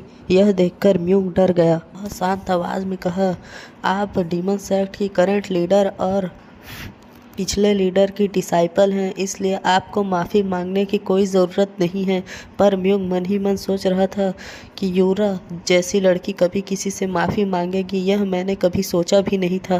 फिर ताइजोंग ने म्यूंग की तरफ देखते हुए बोला, मुझे लगता है जिन क्लैन ने एक नया टैलेंट पाया है। क्या तुम वही हो जिसे जिन क्लैन ने चुना है? ने बहुत शांत आवाज़ में कहा कि क्लैन ने मुझे नाकारा समझा और वारिस की पदवी मेरे छोटे भाई को दे दी। ताई म्यूंग यह सुनकर हैरान हो गया क्योंकि म्यूंग इतना ताकतवर था। वह यूरा के साथ बराबरी की लड़ाई कर रहा था, यहाँ तक कि उसने यूरा को भी पीछे हटा दिया था। यह सोचकर ताई म्यूंग भी बहुत हैरान हो गया। ताइजोंग ने बहुत हैरानी से पूछा कि तुम्हारा क्लैन क्या पागल है जो तुम जैसे लड़के को अयोग्य समझता है और तुम्हारी जगह तुम्हारे छोटे भाई को पदवी दे दी? और ताइजोंग ने तो यहाँ तक कहा कि तुमने लड़ाई के दौरान सॉर्ड ऑरा का इस्तेमाल किया जिससे तुम यूरा के साथ बराबरी की लड़ाई कर सके। ऐसा लड़का अगर नाकारा है तो क्या जिन क्लैन में इससे ज़्यादा ताकतवर लोग हैं या फिर जिन क्लैन इसे दबाने की कोशिश कर रहा है? ताइजोंग हंसने लगे। फिर ताइजोंग ने दोबारा पूछा, क्या तुम सच में क्लैन की उत्तराधिकारी नहीं हो? फिर म्योंग बोला, मैं यहाँ सिर्फ क्लैन के ऊपर अपनी जिम्मेदारी निभाने आया था। ताइजोंग ने जवाब दिया, तुम अपने जिम्मेदारी को अंत तक निभाना। यह सुनकर म्यूंग हैरान हो गया और ताइजोंग ने जाते जाते ये भी कहा कि जब अगले एक्सचेंज मीटिंग होगी वहाँ पर जिन क्लैन को सूचित कर दिया जाएगा और मैं सोचता हूँ कि अगली बार की डुअल में तुम शुरू से ही अपने पूरे ताकत का इस्तेमाल करोगे और यूरा को बराबरी टक्कर दोगे और हो सकता है कि तुम यूरा को हरा भी दो। जब ताइझोंग ने देखा कि म्योंग इसका कोई जवाब नहीं दे रहा है तो ताइझोंग जोर से चिल्लाकर म्योंग से पूछा कि तुम इसका कोई जवाब क्यों नहीं दे रहे हो। फिर म्योंग डर गया और बहुत आदर के साथ इसका जवाब हाँ में दिया। लेकिन म्योंग अपने मन ही मन में सोच रहा था, यह बहुत मुश्किल है। ऐसा लगता है कि ताइझोंग ने उसकी किस्मत अपने ही मन से लिख दी। जब ताइझोंग वहाँ से जा रहा था तब ताइझोंग ने अपने मन ही मन में सोचा कि उसे जिन क्लैन के लीडर से मीटिंग करनी होगी और म्योंग के बारे में बात करनी होगी। अच्छी बात है जिन क्लैन के लीडर से मिले, ऐसे भी बहुत समय हो चुका था। फिर यूरा ने म्योंग से कहा कि उसे पता है कि म्योंग यूरा से बहुत नफरत करता है। ये सुनकर म्योंग हैरान हो गया और बोला, मैं तुम्हें से नफरत नहीं करता बल्कि मैं तुम्हारी इज्जत करता हूँ और तुम्हें पसंद करता हूँ। यह सुनकर यूरा भी हैरान हो गया और म्योंग तुरंत अपने बातों को संभालते हुए यूरा को समझाने लगा। और म्योंग ने कहा जो कुछ भी हुआ वो उससे यूरा का कोई लेना देना नहीं था, बल्कि वह आज बहुत परेशान था कि जिस लेडी को वह बहुत एडमायर करता है उससे उसकी पहली मीटिंग थी। यूरा ने म्योंग को शांत होने को कहा और कहा कि जब तक ये एक्सचेंज पीरियड चल रहा है तब तक म्योंग और यूरा दोनों बराबर हैं, क्योंकि म्योंग जब से यूरा से मिला था उसे हमेशा यंग लेडी या फिर यंग लॉर्ड कहकर बुला रहा था। फिर म्योंग ने पूछा उसे क्या बुलाना चाहिए, तो यूरा भी हैरान हो गई और फिर यूरा बोली कि तुम मुझे यूरा बुला सकते हो और मैं तुम्हें म्योंग बुलाऊंगी। दिन चेंज होता है जब म्योंग और म्योंग का टकला नौकर जिन क्लैन की ओर जा रहे होते हैं और म्योंग का टकला नौकर पूरे रास्ते भर म्योंग की तारीफ कर रहा होता है और बहुत खुशी से म्योंग के साथ चल रहा होता है। फिर अचानक म्योंग का छोटा भाई उसके सामने आ जाता है जिसका नाम युनवू था। म्योंग ने हंसते हुए पूछा, युनवू तुम यहाँ क्या कर रहे हो? तब युनवू ने जवाब दिया, मैंने सुना था कि तुम ट्रेनिंग रूम में गए थे। तुम मुझे ये मत बताना कि तुम उत्तराधिकारी बनने के इस बारे में सोच रहे हो और तुम मेरी जगह लेना चाहते हो। सुनकर म्योंग ने जवाब दिया कि ऐसा कोई नियम नहीं है कि कोई बंदा सेक्ट के लीडर के साथ कोई रिलेशंस नहीं बना सकता। उसकी टोन बदल गई और उसने बहुत गुस्से में कहा कि मैं तुम्हें कभी अपना भाई नहीं मानूंगा और तुम कोई जिन क्लैन के हिस्सा भी नहीं हो। इस तरह से माहौल खराब होते देख म्योंग का टकला नौकर बीच में आया और वह म्योंग के छोटे भाई को रोकने की कोशिश किया, लेकिन म्योंग के छोटे भाई ने उसे धक्का देते हुए बोला, तुम्हारे जैसे किसी नौकर की इतनी औकात नहीं कि वह मुझे अपनी आवाज़ उठाए। ऐसे नौकर की कोई औकात नहीं है कि वह जिन क्लैन के दो यंग मास्टरों के बीच की बात में आए और उनके बीच अपनी टांग अड़ाए। इस बात को ये दोनों खुद संभाल सकते हैं। फिर युनवू ने अपने बड़े भाई म्योंग के ऊपर एक खतरनाक पंच मार दिया जिससे म्योंग बहुत आसानी से बच गया और हंसते हुए बोला, तुम क्या मजाक कर रहे हो? इससे अच्छा तो 2 साल का बच्चा मार सकता है। क्या तुम अपने ट्रेनिंग में बस इतना ही सीखे हो कि तुम मुझे छू भी नहीं पा रहे हो? यह सुनकर म्योंग का छोटा भाई युनवू बहुत गुस्सा हो गया और उसने लगातार म्योंग पर हमला करने की कोशिश की। म्योंग उसके हर हमले से बच गया और फिर अपनी तलवार निकालकर म्यान के साथ उसके पसलियों में मारा, जिससे युनवू को बहुत दर्द हुआ और वो अपने घुटनों पे आ गया। फिर म्योंग ने उसे बहुत बुरी तरीके से मारा। यह देखकर जिन क्लैन के और बाकी जो लोग वहाँ थे वो लोग बहुत हैरान हो गए, क्योंकि जिन क्लैन का एक कचरा म्योंग युनवू को मार रहा था। युनवू म्योंग के सामने अपने घुटनों पे आकर माफ़ी मांगते हुए उसे छोड़ने की भीख मांगी। फिर म्योंग ने पूछा, तुमने अभी क्या सीखा? फिर युनवू ने कहा कि अपने से बड़ों की रिस्पेक्ट करनी चाहिए। लेकिन फिर म्योंग ने पूछा, तो तुमने मेरी क्यों नहीं की? और उसे बहुत गुस्से से देखने लगा और फिर उससे कहा कि तुमने और क्या सीखा? फिर म्योंग बहुत हैरान हो गया और फिर म्योंग से उसने कहा कि और फिर और करते हुए फिर म्योंग ने जवाब दिया, तुमने कुछ नहीं सीखा। और फिर म्योंग ने युनवू को तब तक पीटा जब तक वह समझ नहीं गया कि क्यों म्योंग ने उसे पीटा। और फिर युनवू बोला कि मैं आपसे आपकी हमेशा रिस्पेक्ट करूंगा और आपके सामने झुक कर रहूंगा। आपके सामने कभी ऊंची आवाज़ में बात नहीं करूंगा और आपके से बहुत रिस्पेक्ट से बात करूंगा।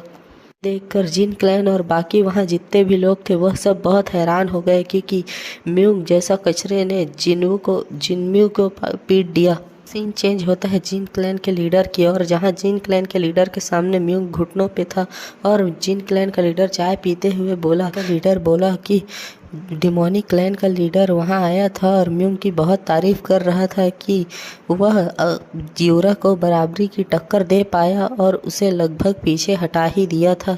यह सुनकर म्यूंग बहुत हैरान हो गया और बहुत खुशी से वहीं पर बैठा रहा और मन ही मन सोचा कि यह बहुत सही हुआ कि वह यहाँ आए थे। फिर जिन क्लैन के लीडर ने बात कही कि वो म्योंगवू को जिन क्लैन का अगला उत्तराधिकारी बनाना चाहता है, पर जिनवू ने उन्हें मना कर दिया और कहा कि युनवू ने अपने अधिकारी के तौर पर अपने काबिलियत को साबित किया है और उसे ही अपने जिन क्लैन का उत्तराधिकारी होना चाहिए। कहा कि म्योंग का मकसद तो सिर्फ डीमन सेक्ट के लीडर के अंडर में रहकर उसको अपनी पूरी ताकत से सपोर्ट करना है और उसे हर खतरे से बचाना है। यह सुनकर जिन क्लैन के लीडर बहुत खुश हो गए और फिर म्योंग ने कहा कि जहां बाकी क्लैन अपने उत्तराधिकारी के लिए आपस में ही लड़ रहे हैं, वहीं हम जिन क्लैन में अपने भविष्य के तैयारी कर रहे हैं। यह सुनकर जिन क्लैन के लीडर बहुत खुश हुए और उसने म्योंगवू को बहुत शाबाशी दी। और फिर यहाँ से सुनकर जिन क्लैन के लीडर बहुत खुश हो गए और बोले कि उसे लगता है कि उसके दोनों बेटे बहुत समझदार हो चुके हैं, कि एक अपने जिन क्लैन को संभालने के लिए काबिल हो चुका है, जबकि दूसरा इतना समझदार हो चुका है कि वह अपने भाई को पदवी देकर पीछे हट रहा है और खुद की लॉयल्टी को डीमन सेट को सौंप रहा है और अपने क्लैन को बढ़ाने में पूरी तरीके से योगदान कर रहा है। के पिता ने म्योंग की बहुत तारीफ की और अब सीन चेंज होता है। म्योंग अब बाजार में चलते हुए सोचता है कि जब अब उसका आइसोलेटेड ट्रेनिंग का प्लान फेल हो चुका है तो अब वो आगे क्या करे। अब म्योंग सोचता है कि जब उसका आइसोलेटेड ट्रेनिंग का प्लान फेल हो चुका है तो उसे अब उस ग्रुप की तलाश करनी चाहिए जो हेवन का विरोध करता है कि यह ऑर्गेनाइजेशन बहुत हिडन है, इसलिए यह ऑर्गेनाइजेशन छुप कर काम कर रहा होगा। और वह सोचता है कि यह ऑर्गेनाइजेशन डीमन क्लैन के कौन कौन से सेक्ट के अंदर छुपा हो सकता है। म्योंग बहुत देर सोचने के बाद भी यह तय नहीं कर पाता कि वह ऑर्गेनाइजेशन डीमन सेक्ट के कौन से क्लैन के अंदर छुपी हो सकती है। इसलिए वह हर क्लैन में खुद जाकर चेक करने की प्लान बनाता है और फिर से वह यूरा की मदद कर सके और डिमोनिक सेक्ट में यूरा की रक्षा कर सके और उसके लिए हमेशा एक ढाल की तरह खड़ा रहे। बहुत देर सोचने के बाद म्योंग ने अपने पीछे बहुत चुपके से आ रहे उसके छोटे भाई म्योंग से पूछता है कि तुम मेरा पीछा कितने समय से कर रहे हो। उन्होंने सेव खाते हुए उसका जवाब दिया कि मुझे ये जानना है कि तुम कैसे इतने जल्दी इतने ताकतवर बन गए कि तुम मुझे हरा पाए और यूरा के साथ बराबरी की लड़ाई कर पाए। म्योंग ने अपने मन में सोचा कि क्या युनवू को उसके साथ ले जाना सही होगा। फिर म्योंग ने उसका जवाब दिया कि बस अपने शरीर का ख्याल रखना जिससे वह अपने आप ताकतवर हो जाए। युनवू ने सेव खाते हुए म्योंग से पूछा कि हम लोग कहाँ जा रहे हैं। तब म्योंग ने जवाब दिया कि हम ब्लैक मार्केट जा रहे हैं। युनवू बोलता है कि ब्लैक मार्केट तो एक ऐसी जगह है जहां पर वहां के लोग खुद ही अपना नियम बनाते हैं, वहां ज़्यादातर चीज़ें इनलीगल होती है। इसके जवाब में म्योंग बोलता है कि डीमन सेक्ट में कोई चीज़ इनलीगल नहीं होती, बस वह ताकत ही डीमन सेक्ट में रूल करती है। जो ज़्यादा ताकतवर हुआ वही लीगल है और वही इनलीगल भी। तुम कभी डीमन क्लैन के अंदर ये मत सोचना कि यह चीज़ लीगल है या इनलीगल, बस इसे लोगों से छुपाने के लिए इनलीगल का दर्जा दिया जाता है। ब्लैक मार्केट भी उन्हीं में से एक जगह है जिसे एक बहुत बड़ा क्लैन रूल करता है और ब्लैक मार्केट को चलाता है। फिर म्योंग ब्लैक मार्केट के अंदर हिडन गोल्ड पवेलियन के अंदर जाता है। गोल्ड पवेलियन वह स्थान था जो पूरे ब्लैक मार्केट को कंट्रोल करता था। फिर जब वो दोनों वहां पहुंचे तो वहां कुछ लोग उनका वेलकम करने के लिए खड़े थे। लोगों ने पूछा कि आप दोनों यंग मास्टर यहाँ किस काम से आए हैं। इसके जवाब में म्योंग ने बहुत मजाकिया अंदाज में कहा, कुछ काम होगा तभी तो हम ब्लैक मार्केट में आए होंगे ना। हमने उसे कहा कि हम यहाँ के लीडर से मिलना चाहते हैं। फिर उस नौकर ने एक चालाक मुस्कान दी और कहा कि मैं इस हिडन गोल्ड पवेलियन का लीडर हूँ। म्योंग बहुत गुस्से भरी आवाज़ में बोला, अगर तुम जिन क्लैन के सबसे बड़े यंग मास्टर के साथ डील करना चाहते हो तो सा क्लैन का एक न एक बड़ा रिप्रेजेंटेटिव यहाँ होना चाहिए था। किसी के अंदर इतनी औकात नहीं है कि वह जिन क्लैन के सबसे बड़े बेटे के साथ डील कर सके। वह नौकर चौंक गया और हैरानी से पूछा, तुम्हें कैसे पता चला कि यह जगह सा क्लैन की है। फिर म्योंग ने जवाब दिया, बहुत ही मासूमियत के अंदाज में उसने जवाब दिया, क्या यह बात सीक्रेट थी जगह साकलैंड की इंटेलिजेंट बेस है। यह सुनकर वह नौकर बहुत हैरान हो गया और उसका चेहरा पीला पड़ गया। नौकर ने म्योंग से सवाल पूछा कि तुम्हें यह बात कहाँ से पता चली। फिर म्योंग ने गुस्से में उसे एक जोर से थप्पड़ मारा और बोला, क्या तुम्हें बड़े लोगों की रिस्पेक्ट करनी नहीं आती है क्या? बड़े मामले में सवाल पूछने की औकात सिर्फ बड़े अधिकारियों के पास होती है या तुम जैसे नौकरों के पास नहीं होती। अगर तुम्हें इसका जवाब जानना है तो तुम्हें साकलैंड के किसी बड़े अधिकारी को यहाँ बुलाना होगा। और तू मुझे किलिंग इंटेंट दिखा रहा है, क्या तुझे मरना है? फिर वहाँ अचानक एक लड़की आ गई और म्योंग को बोली, बस करो, तुम यहीं रुक जाओ, बहुत हो चुका है। वह लड़की सावियर थी, साकलैंड की डायरेक्ट डिसेंडेंट। वह लड़की बहुत हैरान थी कि म्योंग को वह बातें भी पता थी जो खुद साकलैंड के बहुत लोगों को नहीं पता है। फिर उस लड़की ने सोचा, क्या जिन क्लैन की इंटेलिजेंस नेटवर्क क्या हमारे साकलैंड से भी बहुत ज़्यादा है?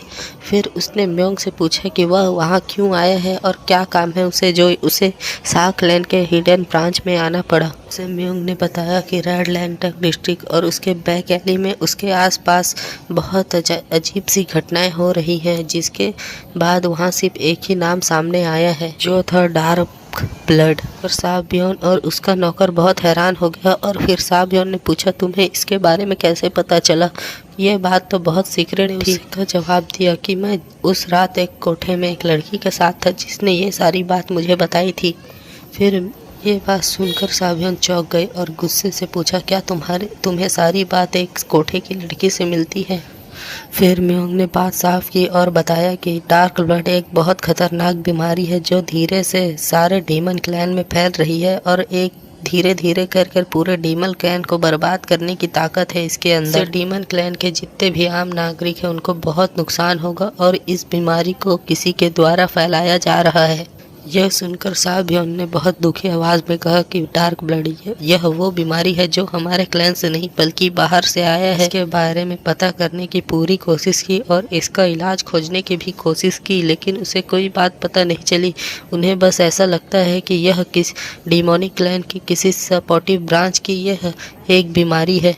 यह सुनकर म्योंग ने अपने भाई की ओर देखा और बोला कि मुझे साकलैंड की इंटेलिजेंट नेटवर्क से इससे ज़्यादा की उम्मीद थी। मुझे नहीं लगा था कि साकलैंड की इंटेलिजेंट नेटवर्क इतना कमज़ोर है कि वह बस इतना ही पता कर पाई और यह खाली थियरी है। बोलकर म्योंग ने वहां से निकलने की कोशिश करी। यह देखकर साबियोंग ने उसे पीछे से आवाज़ दिया और बोला कि हम तुम्हें अपनी पता की गई सारी जानकारी देंगे। यह सुनकर म्योंग ने अपने मन ही मन खुश होकर बोला, यही तो मेरा प्लान था कि मैं इनसे सारी जानकारी निकलवा पाऊँ। साबियोंग ने बोला, हम जिन क्लैन के पास एक रिप्रेजेंटेटिव भेजेंगे जिससे हम जिन क्लैन के साथ आगे की बातचीत कर सके। म्योंग मुस्कुराया और बोला कि अब आगे की सारी जिम्मेदारी मैं लेता हूँ। म्योंग वहाँ से निकल गया।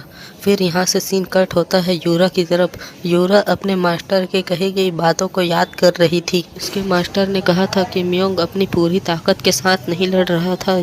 अगर वह अपनी पूरी ताकत के साथ लड़ता तो वह यूरा को आसानी से हरा देता। इस बात के जवाब में कहा था, क्या आपको पूरा यकीन है कि म्योंग ने अपनी पूरी ताकत का इस्तेमाल नहीं किया था? इसके जवाब में यूरा के मास्टर ने कहा था कि म्योंग की नज़र न जीत पर थी और न लड़ाई पर, बल्कि पूरे लड़ाई के दौरान म्योंग की नज़र सिर्फ तुम पर थी।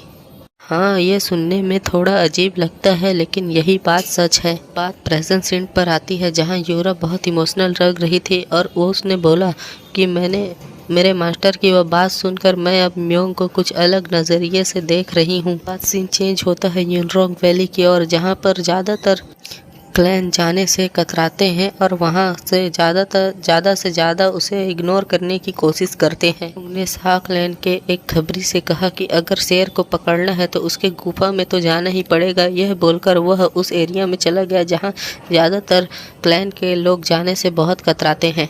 साकलैंड के उस खबरी ने बोला कि अगर हम वहां गए तो हो सकता है कि हम ही लोग शिकार बन जाए।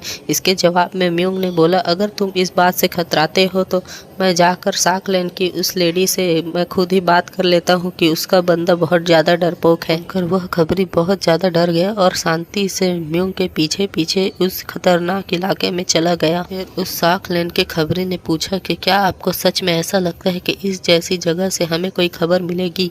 फिर म्योंग ने उसके जवाब में कहा, इस जगह के ऊपर देखो, ज़्यादातर समय इस ऐसी ही जगह से ज़्यादातर इस जैसी खतरनाक जगह से ही ज़्यादा खबरें मिलती है। लोग उस जगह के अंदर गए तब म्योंग को लगा कि कोई उनका पीछा कर रहा है।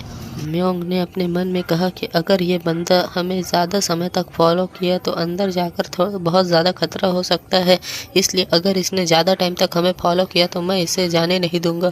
फिर जब ये लोग थोड़ा अंदर पहुँचे तो इन्हें कुछ अजीब पौधे दिखे। उन्होंने कहा कि इन पौधों को क्या कोई यहाँ पर लगा रहा है। एजेंट ने कहा पता नहीं, लेकिन ये जगह मुझे बहुत ज़्यादा सुकून दे रही है, ऐसा जैसे कि मैं डीमन क्लैन से बहुत दूर आ चुका हूँ। फिर म्योंग ने कहा इस वैली के अंदर कुछ है, यह पौधे मारिजुआना है और इनको कोई बंदा मेंटेन कर रहा है और इस जगह पर लगा रहा है। कुछ लोग म्योंग और उस खबरी के सामने आ गए और बहुत ही एटीट्यूड के साथ कहा कि तुम लोगों के अंदर बहुत ज़्यादा हिम्मत है कि तुम इस खतरनाक जगह में तुम दोनों ही आए हो। यहाँ आने वालों ज़्यादातर वापस नहीं जाते हैं, ये तो पता होगा ना तुम्हें। लोगों ने म्योंग और उसके साख लेन के उस खबरी को वहाँ से निकल जाने को कहा। यह सुनकर म्योंग सोचने लगा कि ये लोग में से जो बंदा बीच में खड़ा है वही कुछ ताकतवर है, बाकी सब तो लो लेवल के डाकू हैं और चोर हैं। फिर म्योंग ने बोला हम यहाँ से कहीं नहीं जा रहे हैं, हम तुम्हारे लीडर से मिलना चाहते हैं।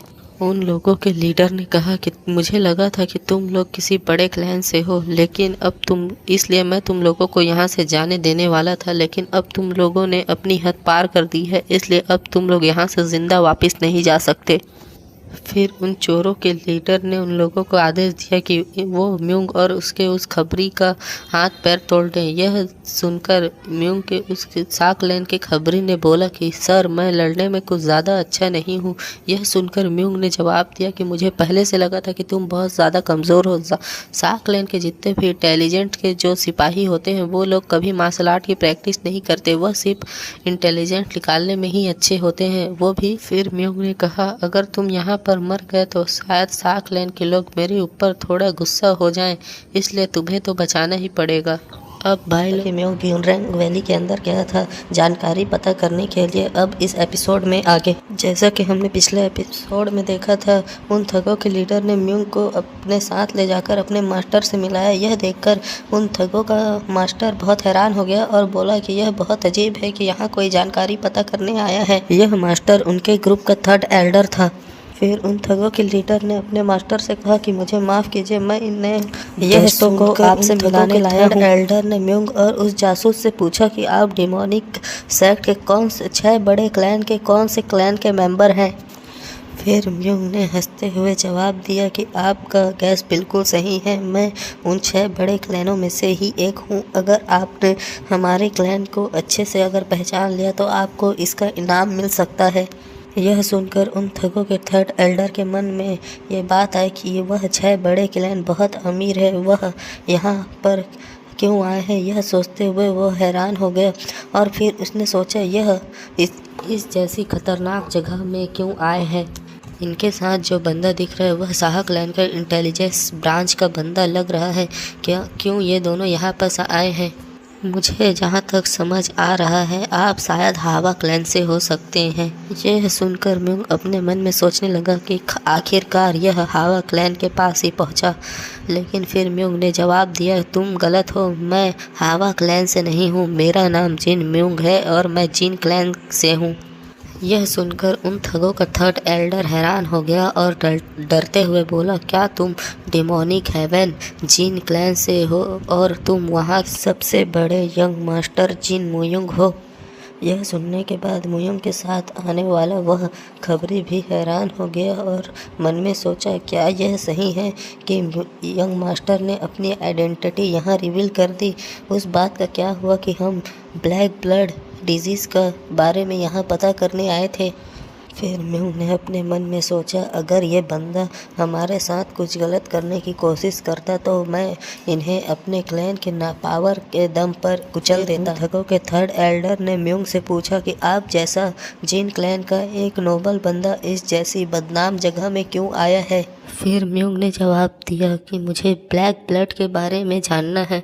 यह सुनकर वह 3rd एल्डर भी बहुत हैरान हो गया क्योंकि पूछा था कि ब्लैक ब्लड की दवाई यहाँ पर खोजी गई है, क्या तुम्हें इसके बारे में पता है? म्यूंग ने कहा कि मैं इसके बारे में कुछ जानना चाहता हूँ। अगर तुम चाहो तो इसके लिए तुम्हें इनाम भी मिल सकता है। यह कहकर म्यूंग ने उसकी ओर एक पैसे की थैली फेंकी। जब उस थर्ड एल्डर ने उस पैसे की थैली को खोला तो उसके अंदर सोने के सिक्के थे।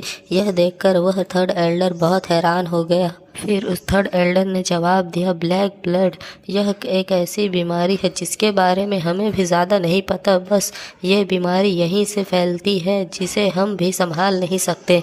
हम केवल हान फैमिली के लिए ही दवा का उत्पादन करते हैं। हम रेड लाइन डिस्ट्रिक्ट और उसके पीछे के इलाके में इसका वितरण नहीं करते हैं। हम इसे सिर्फ हान क्लैन के लिए ही बनाते हैं। यह सुनकर म्यूंग ने पूछा, तुम लोग इसे सिर्फ हान क्लैन के लिए ही क्यों बनाते हो? इसके बारे में बाकी डिमोनिक क्लैन के बाकी सेक्टों के लिए क्यों नहीं बनाते? जिसके जवाब में उस थर्ड एल्डर ने जवाब दिया, क्योंकि हान क्लैन और साहा क्लैन के बीच में लड़ाई है, इसलिए हम हान क्लैन के लिए बनाते हैं और साहा क्लैन के लिए नहीं बना सकते।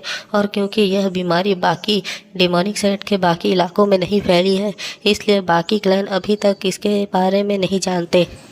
फिर म्यूंग ने पूछा, ब्लैक ब्लड जो बीमारी है इसके दवाई को कौन संभालता है और बेचता है? फिर म्यूंग तभी अचानक सीन का जवाब होता है और पाने के बाद जगह से सीन दिखाया जाता है जहां एक बंदा उसे दिखाई देता है कि एक बंदा दौड़ते हुए चिल्ला रहा होता है कि मास्टर, हमारे इलाके में हमला हो चुका है, हम बहुत बड़ी मुसीबत में हैं। यह चिल्लाते हुए वो म्यूंग और उसके उस खबरी के बगल से जाता है। यह देखकर म्यूंग भी हैरान हो जाता है। फिर यहाँ से सीन चेंज होता है और हमें यूरा को दिखाया जाता है जो एक जगह पे अपने हाथ में तलवार लेकर खड़ी थी और वहाँ आसपास बहुत सारी लाशें बिछी हुई थी। और फिर यहाँ से सीन चेंज होता है और हमें दिखाया जाता है वो बंदा दौड़ते हुए अपने मास्टर के पास जाता है जो वहाँ पर ज़मीन पे सो रहा था। फिर उसका मास्टर उसकी आवाज़ सुनकर उठ जाता है और फिर वह आदमी अपने मास्टर को बताता है कि डीमन क्लैन की यंग सेक्ट लीडर यहाँ आई है और खून खराबा मचा रही है। फिर वह लीडर अपने उस सबऑर्डिनेट से बोलता है, क्या तुम दिन में दारू पीकर यहाँ आए हो? फिर हमें बताया जाता है कि वह लीडर हिडन क्लाउड स्क्वाड का बंदा होता है जो मुरिम अलायंस से होता है। उसका नाम गायोन म्यूंगे होता है। फिर उसका सबऑर्डिनेट उसे बताता है कि मास्टर, मैं मजाक नहीं कर रहा हूँ, यहाँ पर सच में डिमोनिक क्लैन की यंग लीडर यूरा ने हम पर हमला कर दिया है। फिर वह सबऑर्डिनेट बताता है कि यूरा ने हम पर हमला किया और उसके साथ हिडन फ्रॉग वैली के भी लोग थे और उसके साथ साहा क्लैन के भी लोग थे। फिर वह हिडन क्लाउड स्क्वाड का लीडर भी हैरान हो गया और बोला, क्या सिर्फ डिमोनिक सेक्ट की लीडर यूरा ही नहीं बल्कि डिमोनिक सेक्ट के 6 बड़े क्लैन के लोगों ने भी हम पर हमला कर दिया है? फिर वो लीडर सोचता है कि जहाँ तक मैं समझ सकता हूँ कि हम पर हमला डीमन क्लैन की यंग लीडर यूरा ने और उसके डिमोनिक सेट के 6 क्लैन में से साहा यून ऑफ द साहा क्लैन, साब यून of the Saha clan and और पी क्लैन की दोनों ट्विन सिस्टर्स भी उसके साथ हम पर हमला कर रही है। यह सोचकर उस लीडर ने सोचा कि यह बहुत मुश्किल है कि इससे हम जीत सकें, लेकिन हमें इन पर हमला करना चाहिए। फिर उस लीडर ने अपना हथियार उठाया और अपने सबऑर्डिनेट को बोला, चलो उन्हें रोकते हैं अपनी पूरी ताकत से और सारे लोगों को इकट्ठा कर लो। यह सुनकर वह सबऑर्डिनेट खुश हो गया और हिडन क्लाउड स्क्वाड के सारे बंदों को लेकर उन लोगों के पास जाने लगा। फिर यहाँ से सीन चेंज होता है यूरा की ओर, जहाँ एक लड़की जो यूरा के साथ थी वो यूरा को बता रही थी कि तुमने नोटिस किया यहाँ आसपास कोई नहीं है। फिर यूरा अपने मन में सोच रही थी कि वह लोग इस जगह को ऐसे सुनसान छोड़कर क्यों चले गए हैं। यूरा के साथ जो लोग यहाँ पर हमला करने आए थे उनमें से एक लड़की ने यूरा से बोला कि हमें अपना काम शांति से करना है और किसी को पता चलने नहीं देना है कि हम यहाँ पर हमला करने आए हैं। फिर इसके बाद यूरा ने म्यूंग को पीछे से देखा और बोला, यह यहाँ क्या कर रहा है? यह सुनकर यूरा की एक साथी बोली, तुम उसे जानती हो? क्या तुम उससे प्यार करती हो? यह सुनकर यूरा ने उसे गुस्से से जवाब दिया कि यह तुम क्या बकवास कर रही हो, चुपचाप यहाँ शांत हो जाओ।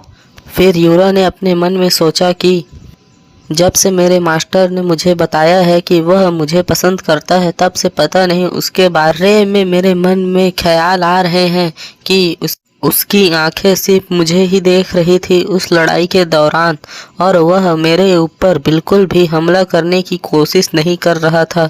फिर यूरा को उसके मन में एक मजाक सूझा और वह अपने साथ आए हुए लोगों को वहां पर हमला करने के लिए लेकर चली गई।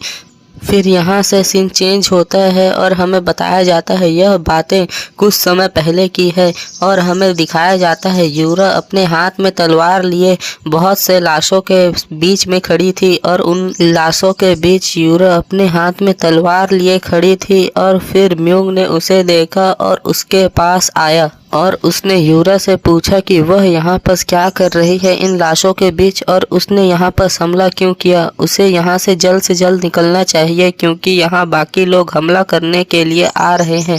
फिर वहाँ पर कुछ पैरों की आवाज़ आई और हमें कुछ लोग वहाँ पर आते हुए दिखाई दिए। यह हिडन क्लाउड स्क्वाड के मेंबर थे। उन लोगों ने कहा, क्या तुम लोग मजाक कर रहे हो? क्या तुम यहाँ से भागने वाले हो? लेकिन तुम लोगों को यहाँ से भागने के लिए बहुत देर हो चुकी है। यह सुनकर यूरा सोचने लगी और बोली, क्या तुम्हें सच में ऐसा लगता है कि हम लोग भागने की कोशिश भी करेंगे?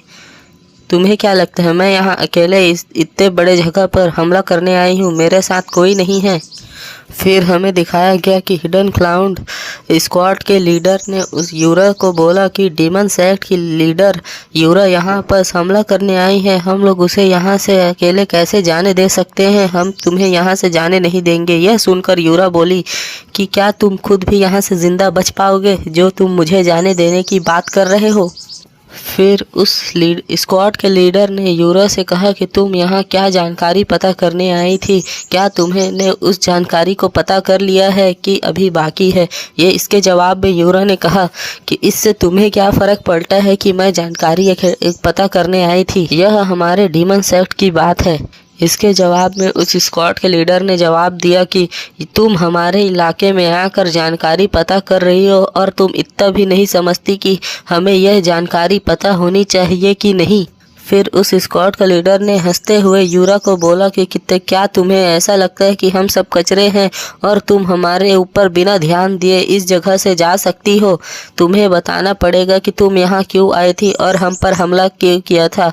चाहे तुम बताओ या ना बताओ, हम लोग तुम्हें यहाँ से जाने नहीं देंगे। फिर इसके बाद म्यूंग के साथ जो इस सेक्ट का थर्ड एल्डर और उसका उस डाकुओं के गैंग का लीडर था, वह दोनों यहाँ से भागने लगे क्योंकि वह लोग इस मसले में नहीं पड़ना चाहते थे। यह देखकर यूरा ने म्यूंग का मजाक उड़ाते हुए बोला कि देखो, तुम्हारे साथ जो लोग थे वह तो यहाँ से भाग रहे हैं। इसके जवाब में म्यूंग ने हंसते हुए बोला, मैं तो उन लोगों से बस जानकारी पता करने आया था और कुछ नहीं।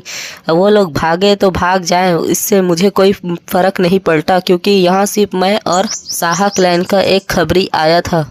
फिर यह सुनकर यूरा ने अपने साथ आए हुए बाकी लोगों को यह ऑर्डर दिया कि वह म्यूंग की रक्षा करें, और यह ऑर्डर पाकर उन लोगों ने म्यूंग को चारों ओर से घेर लिया और उसके रक्षा करने की पोजीशन में आ गए। और उन लोगों ने यूरा को जवाब दिया, यंग कल्ट लीडर, हम आपकी बातों को पूरी तरीके से मानेंगे और हम म्यूंग को एक खरोच भी नहीं आने देंगे। यह देखकर हिडन क्लाउड स्क्वाड के लीडर हंसने लगा और उसने यूरा के ऊपर हमला करने का ऑर्डर दे दिया। यह सुनकर यूरा बहुत गुस्सा हो गई और उसने अपने ऑरा को निकालते हुए उन लोगों की ओर देखा, जिसे देखकर वह लोग बहुत ज़्यादा डर गए। फिर उस स्क्वाड लीडर ने यूरा पर हमला करने का ऑर्डर दे दिया। फिर यूरा ने अपनी पूरी ताकत से अपने ऑरा को निकालते हुए उन लोगों पर हमला करने के लिए बड़ी तेज़ी से उन लोगों पर हमला कर दिया और उन लोगों को गाजर और मूली की तरह काटने लगी। उन लोगों का खून एकदम फव्वारे के जैसा निकलने लगा। उसने बिना रुके सभी लोगों पर हमला किया और हंसते हुए बोली, क्या कमज़ोर लोग हैं, इससे ज़्यादा ताकतवर तो हमारे यहाँ के नॉर्मल गार्ड होते हैं। यह सब देखकर वो स्क्वाड का लीडर बहुत ज़्यादा डर गया और बोला मैं यहाँ पास ऐसे नहीं मर सकता। और फिर उसने म्यूंग की ओर देखा और देखा कि म्यूंग को चारों ओर से लोग प्रोटेक्ट कर रहे हैं, इसलिए उसने सीधे जाकर म्यूंग पर हमला कर दिया। यह देखकर म्यूंग हंसने लगा और बोला क्या तुम इन सब गार्डों के बीच मुझे मार सकते हो, तुम्हें ऐसा लगता है? यह बोलने के बाद अचानक म्यूंग के चारों ओर जो गार्ड म्यूंग को बचाने के लिए खड़े थे वह लोग वहाँ से भाग गए। और यह देखकर म्यूंग बहुत ज़्यादा हैरान हो गया और मन में सोचा कि यह सब क्या हो रहा है, यह लोग मुझे यहाँ से अकेले छोड़कर क्यों भाग गए? यूरा ने तो इन लोगों को मेरी प्रोटेक्शन करने को कहा था। और यह वो बंदा जिन म्यूंग का नाम चिल्लाते हुए म्यूंग पर बहुत जोर से हमला कर देता है। यह देखकर म्यूंग बहुत ज़्यादा डर जाता है और मन में सोचता है कि यह समय डॉज करने का नहीं है, क्योंकि डॉज करने के लिए बहुत ज़्यादा ही देर हो चुकी है। और ये बंदा पीक रैंक का मार्शल आर्टिस्ट है और मैं अभी फ़िलहाल अपने पीक रैंक में नहीं हूँ, इसलिए मैं इससे बहुत ज़्यादा कमज़ोर हूँ। इसलिए मुझे अपनी पूरी ताकत से इसे मुझे अपनी तलवार से रोकना होगा। अगर मैं इसे रोक नहीं पाया तो मैं बहुत बुरी तरीके से ज़ख्मी हो जाऊँगा और हो भी सकता है कि मैं यहाँ पर मर जाऊँ। फिर हमें दिखाया जाता है कि एक तरफ से उस बंदे की कुल्हाड़ी आ रही होती है और दूसरी तरफ से म्यूंग अपनी तलवार निकाल रहा होता है। और फिर म्यूंग की तलवार और उस बंदे की कुल्हाड़ी के बीच में एक बहुत ही ताकतवर टकराव होता है जिसकी बहुत ही तेज़ आवाज़ होती है। और फिर म्यूंग टप्पा खाते हुए बहुत दूर जाकर गिरता है।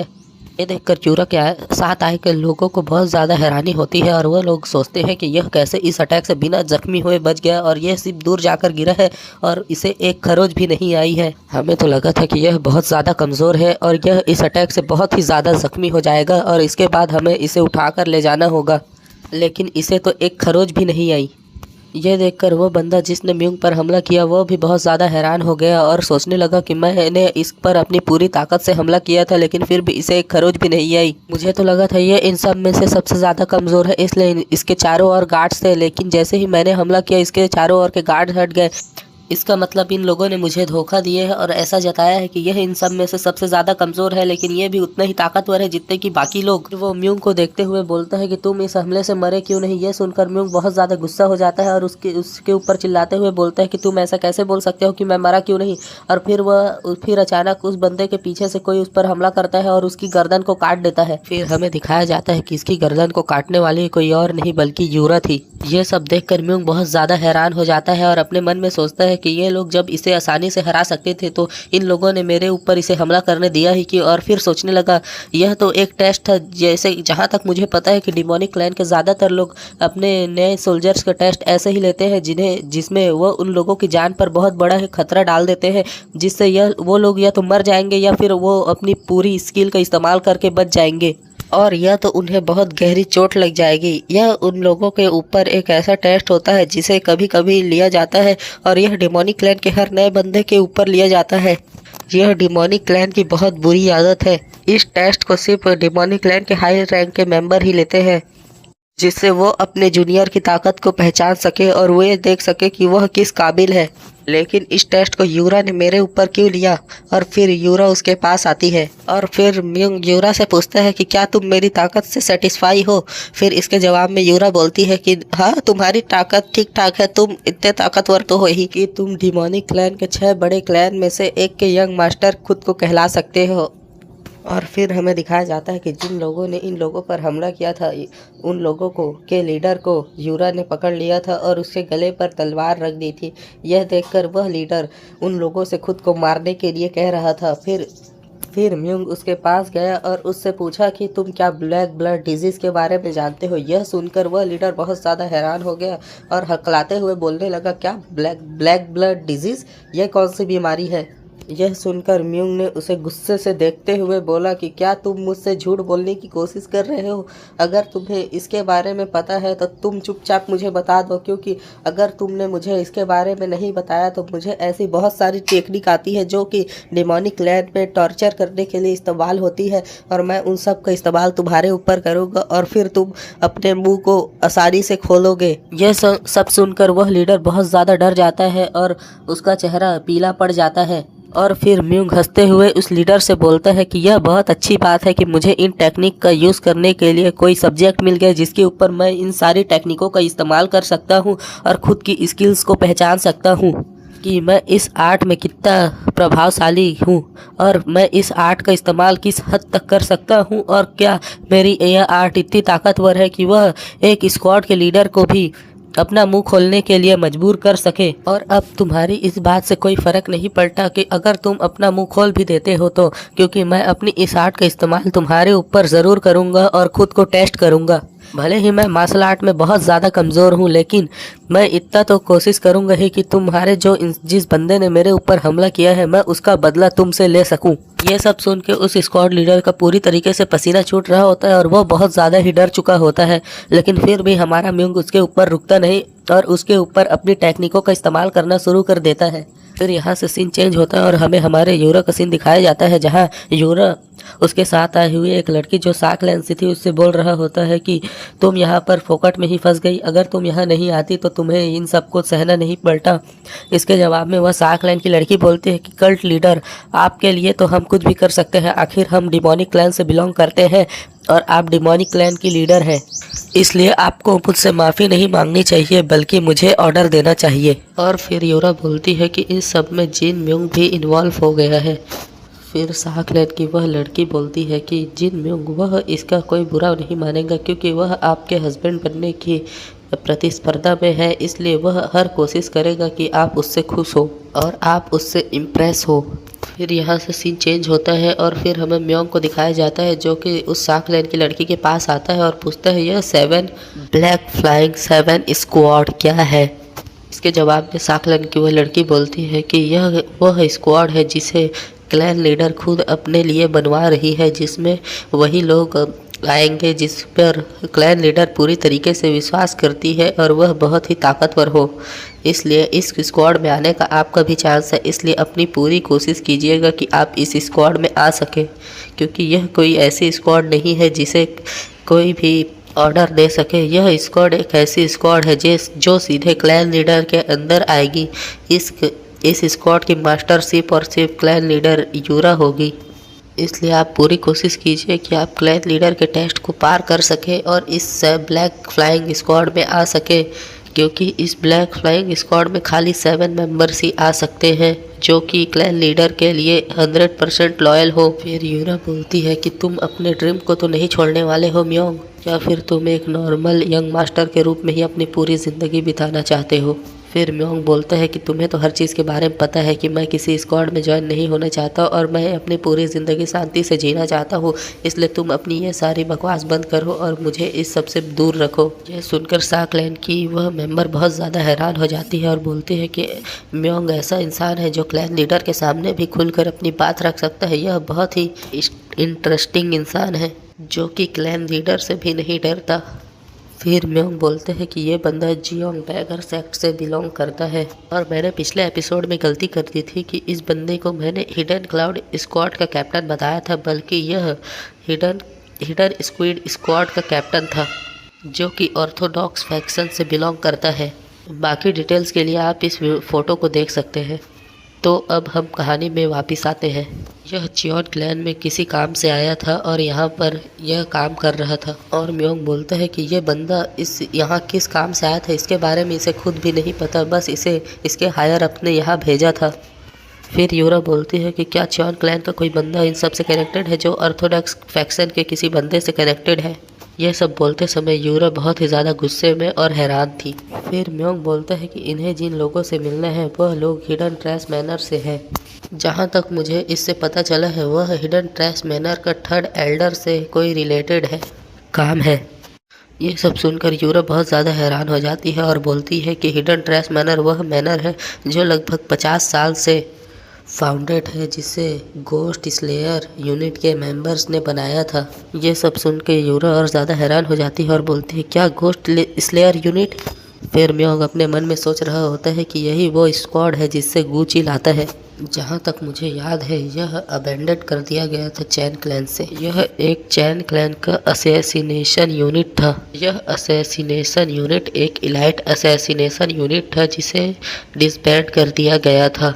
यह डीमन क्लैन का एक यूनिट था जिसका नाम गोस्ट स्लेयर था। फिर म्यूंग यूरा से बोलते हैं कि यंग कल्ट लीडर, आप यहाँ से वापस चले जाओ, यही अच्छा होगा, क्योंकि ये एक ऐसी मसला है जिसमें आप अकेले कुछ नहीं कर सकती। इसके लिए बाकी सेक्ट और क्लैन के बाकी मेंबर्स की भी ज़रूरत पड़ेगी, क्योंकि जहाँ तक इस सब को देखकर ऐसा लग रहा है कि वह अपना सारा काम बहुत हिडन तरीके से हिडन ट्रेस मैनर में कर रहे हैं। हो सकता है कि आप वहाँ अकेले जाए तो आपकी जान पर भी खतरा आ सकता है, और हो सकता है कि ये इन लोगों का मेन बेस भी ना हो और आपकी जान ऐसे ही खतरे में आ जाए। और जहाँ तक मुझे पता है कि जब इन लोगों के प्लान के हिसाब से कुछ नहीं होता तो यह मिशन को फेल करने के बाद अपने ट्रेसेस को पूरी तरीके से मिटाने की कोशिश करते हैं। ये सब सुन के साकलैन की वो लड़की जिन म्यूंग से पूछती है कि अब हमें क्या करना चाहिए। इसके जवाब में म्यूंग बोलता है कि हमें पहले लोअर सेक्ट से स्टार्ट करना चाहिए, फिर हमें ऐसे बड़े सेक्ट के ऊपर जाना चाहिए जिससे इन लोगों को ज़्यादा शक भी ना हो और हम धीरे धीरे इन लोगों को डिस्ट्रॉय कर सके। इन सब बातों को सुनकर यूरा बहुत ज़्यादा गुस्सा हो जाती है। फिर यूरा बोलती है कि मेन प्रॉब्लम ये है कि हम लोगों ने इन लोगों को हरा दिया है, इस बारे में उन लोगों को पता चल चुका होगा, इसलिए हमारे पास ज़्यादा टाइम नहीं है, इसलिए हम लॉ इन्फोर्समेंट में जाकर बैकअप भी नहीं ला सकते। हम लोग अगर लॉ इन्फोर्समेंट गए तो वहाँ उन लोगों को फोर्स को जमा करने में भी बहुत ज़्यादा टाइम लगेगा और उतने टाइम में ये लोग क्लीन अप करके चले भी जाएंगे। ये सब सुन के म्यूंग भी बोल रहे थे, हाँ तुम कह तो सही रही हो, लेकिन ये बात तो सही नहीं है कि तुम वहाँ पर अकेले चली जाओ। इसके जवाब में यूरा बोलते हैं कि ऐसा बहुत ज़्यादा ज़रूरी है कि मुझे वहाँ जाना ही पड़ेगा, क्योंकि अगर मैं वहाँ गई तो वो लोग मेरे ऊपर कुछ नहीं कर सकते, क्योंकि मैं इस समय यंग कल्ट लीडर हूँ। और अगर उन लोगों ने मेरे साथ कुछ करने की कोशिश भी की तो वो लोग अपना इंजाम जानते हैं, और वो लोग इतने तो पागल नहीं है कि वो लोग कुछ मेरे साथ ओपनली कर सके। के जवाब में म्यूंग बोलता है कि तुम्हारी लाइफ डिमोनिक कल्ट के लिए बहुत ज़्यादा प्रीशियस है, इसलिए तुम अपनी लाइफ को इस तरह से खतरे में नहीं डाल सकती, क्योंकि तुम इस डिमोनिक कल्ट की यंग कल्ट लीडर हो। म्यूंग बोलता है कि अगर तुम ये आधा डिमोनिक सेक्ट भी डिस्ट्रॉय हो जाए और एक तरफ तुम्हारी लाइफ हो तो यह ज़्यादा ज़रूरी होगा कि हम तुम्हारी लाइफ को बचाएं, इसलिए तुम इस मामले में आगे नहीं बढ़ोगी। फिर यूरा बोलती है कि मेरी वजह से यह प्लान बहुत ज़्यादा ख़राब हो चुका है, अगर मैं यहाँ अटैक नहीं करती तो शायद तुम इसके बारे में अच्छे से पता लगा सकते और हो सकता है कि तुम ब्लैक ब्लड डिजीज़ का भी इलाज ढूंढ सकते, लेकिन ये ऐसा समय है जिस समय मैं साथ नहीं बैठ सकती। म्यूंग बोलता है कि इसी वजह से तो मैं इसे बहुत ज़्यादा पसंद करता हूँ और इसके लिए मैं कुछ भी करने को तैयार हूँ। यहाँ से सीन चेंज होता है और हमें 10,000 माउंटेन के बीच में ट्रेस क्लैन का सीन दिखाया जाता है, जहाँ पर यूरा उस ट्रेस मैनर के मेन गेट के ऊपर ज़बरदस्त लात मार के उस ट्रेस मैनर के मेन गेट को खोल देती है। जब यूरा उस ट्रेस मैनर के मेन गेट को खोलती है तो वहाँ एक बंदा, ये यंग कल्ट लीडर यहाँ पर क्या कर रही है करके यूरा से पूछता है। बंदा ट्रेस मैनर का 3rd मास्टर होता है और फिर यूरा अपने मन में सोचती है कि मैं इस हिडन ट्रेस मैनर के हर सीक्रेट के बारे में पता करके रहूँगी और यहाँ पर क्या चल रहा है ये भी पता करके रहूँगी। और फिर हमें दिखाया जाता है कि उस हिडन ट्रेस मैनर का 3rd मास्टर भी अपने मन में सोच रहा होता है कि क्या ये यहाँ पर क्या कर रही है। मुझे लगा नहीं था कि हम लोग इसे किडनैपिंग करने का प्लान बना ही रहे थे, लेकिन ये खुद ही यहाँ पर आ गई। ये तो बिल्कुल ऐसा है कि मछली खुद ही जाल में फंसने आ गई है और हम इस मछली को यहाँ से जाने नहीं देंगे और हम इसे पकड़ कर ही रहेंगे। और फिर हिडन ट्रैश मैनर का 3rd मास्टर यूरा के सामने आकर उसका वेलकम करता है और उसे अंदर आने के लिए बोलता है और वो नाटक करते हुए बोलते हैं कि यह बहुत ज़्यादा होनर की बात है कि डिमोनिक क्लैन की यंग कल्ट मास्टर हमारे यहाँ आई है इस छोटे से हिडन ट्रैश मैनर में। अच्छा ये तुम हो? जहाँ तक मुझे याद है तुम्हारे ग्रैंडफादर तो गोस्ट स्लेयर यूनिट के एक मेंबर थे और तुम इस हिडन ट्रैश मैनर के 3rd मास्टर हो। फिर यूरा आगे बढ़ने लगती है और बोलती है कि लगता है कि तुम लोग बहुत ज़्यादा ही बिजी हो। और फिर हमें दिखाया जाता है कि वहाँ जितने भी लोग होते हैं वह बहुत ही अजीब नज़रों से यूरा और उसके साथ आए हुए लोगों को देखने लगते हैं। और फिर यूरा बोलती है कि लगता है कि तुम सब लोग बहुत जल्दी में हो। क्या तुम सब लोग इतनी जल्दी में हो कि क्या तुम लोग मुझे एक कप चाय भी नहीं पिला सकते? आखिरकार मैं तुम्हारी एक गेस्ट हूँ, क्या तुम लोग मुझे एक चाय पिलाने के लिए भी थोड़ा रुक नहीं सकते? फिर हमें दिखाया जाता है कि वहाँ के बाकी लोग अभी भी अपना अपना काम कर रहे होते हैं। फिर वो 3rd मास्टर बोलता है कि यहाँ 10,000 माउंटेन में कभी भी कल्ट लीडर नहीं आए थे, इसलिए हम लोग बहुत ज़्यादा हैरान हो गए थे, इसलिए हम थोड़े सोच में पड़ गए थे कि यहाँ आखिरकार कल्ट मास्टर क्यों आए हैं। और आप अंदर आइए, हम आपको यहाँ पर गाइड करते हैं और आपको चाय भी पिलाते हैं। चलिए आप अंदर आइए। ये बोलकर थर्ड मास्टर आगे बढ़ने लगता है और यूरा को अपने साथ आगे घर ट्रेस मैनर के अंदर ले जाने लगता है। फिर हमें एक स्पाई का सीन दिखाया जाता है जो बोलता है कि ये असैसिनेशन मास्टर जून आखिरकार करना क्या चाहते हैं, क्यों ये कल्ट लीडर को अंदर लेकर आ रहे हैं, क्या इनका कोई और प्लान है। इस वक्त हमें जल्द से जल्द यहाँ पर पैकअप करना होगा और यहाँ से जल्द निकलने की तैयारी करनी होगी। आखिरकार यह कल्ट मास्टर को यहाँ पर क्यों लेकर आ रहे हैं। हमें उस हिडन ट्रेस मैनर के अंदर कुछ लोगों का भी आवाज़ सुनाई देता है जो लोग बोल रहे होते हैं कि हमारे पास बहुत अच्छा मौका है कि इस समय हम यंग कल्ट लीडर को कैप्चर कर सकते हैं और इसका इस्तेमाल कर सकते हैं। इस तरह से कई लोग बातें करने लगते हैं। फिर यूरा बोलती है कि मुझे लगता है कि यहाँ पर कुछ विजिटर भी आए हुए हैं।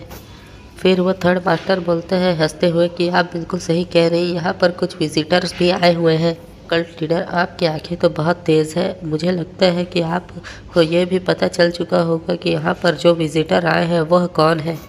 फिर यूरा उस थर्ड मास्टर से बोलते हैं कि मुझे लगता है कि तुम बहुत ज़्यादा एरोगेंट हो जो यंग कल्ट लीडर के साथ ऐसे बात कर रहे हो। फिर वो थर्ड मास्टर हंसने लगता है और आगे बढ़ने लगता है। फिर वो लोग एक कमरे के अंदर आते हैं। यहाँ तक इस कमरे को देखकर लगता है कि यह एक बहुत बड़ा हॉल है। फिर वो थर्ड मास्टर बोलता है कि जहाँ तक मुझे पता है कि आपको पता चल चुका है कि हम लोग बस यहाँ पर प्रिटेंड कर रहे हैं और हम लोग यहाँ पर नाटक कर रहे हैं। फिर वहाँ पर कुछ मास्क पहने हुए असैसिन टाइप लोग वहाँ पर यूरा और उसके साथियों की ओर तलवार तान कर खड़े हो जाते हैं और फिर ये देखकर यूरा के साथ आए लोग भी अपनी तलवार को तान लेते हैं। और फिर हमें दिखाया जाता है कि यूरा और उसके साथियों को चारों ओर से घेर लिया होता है।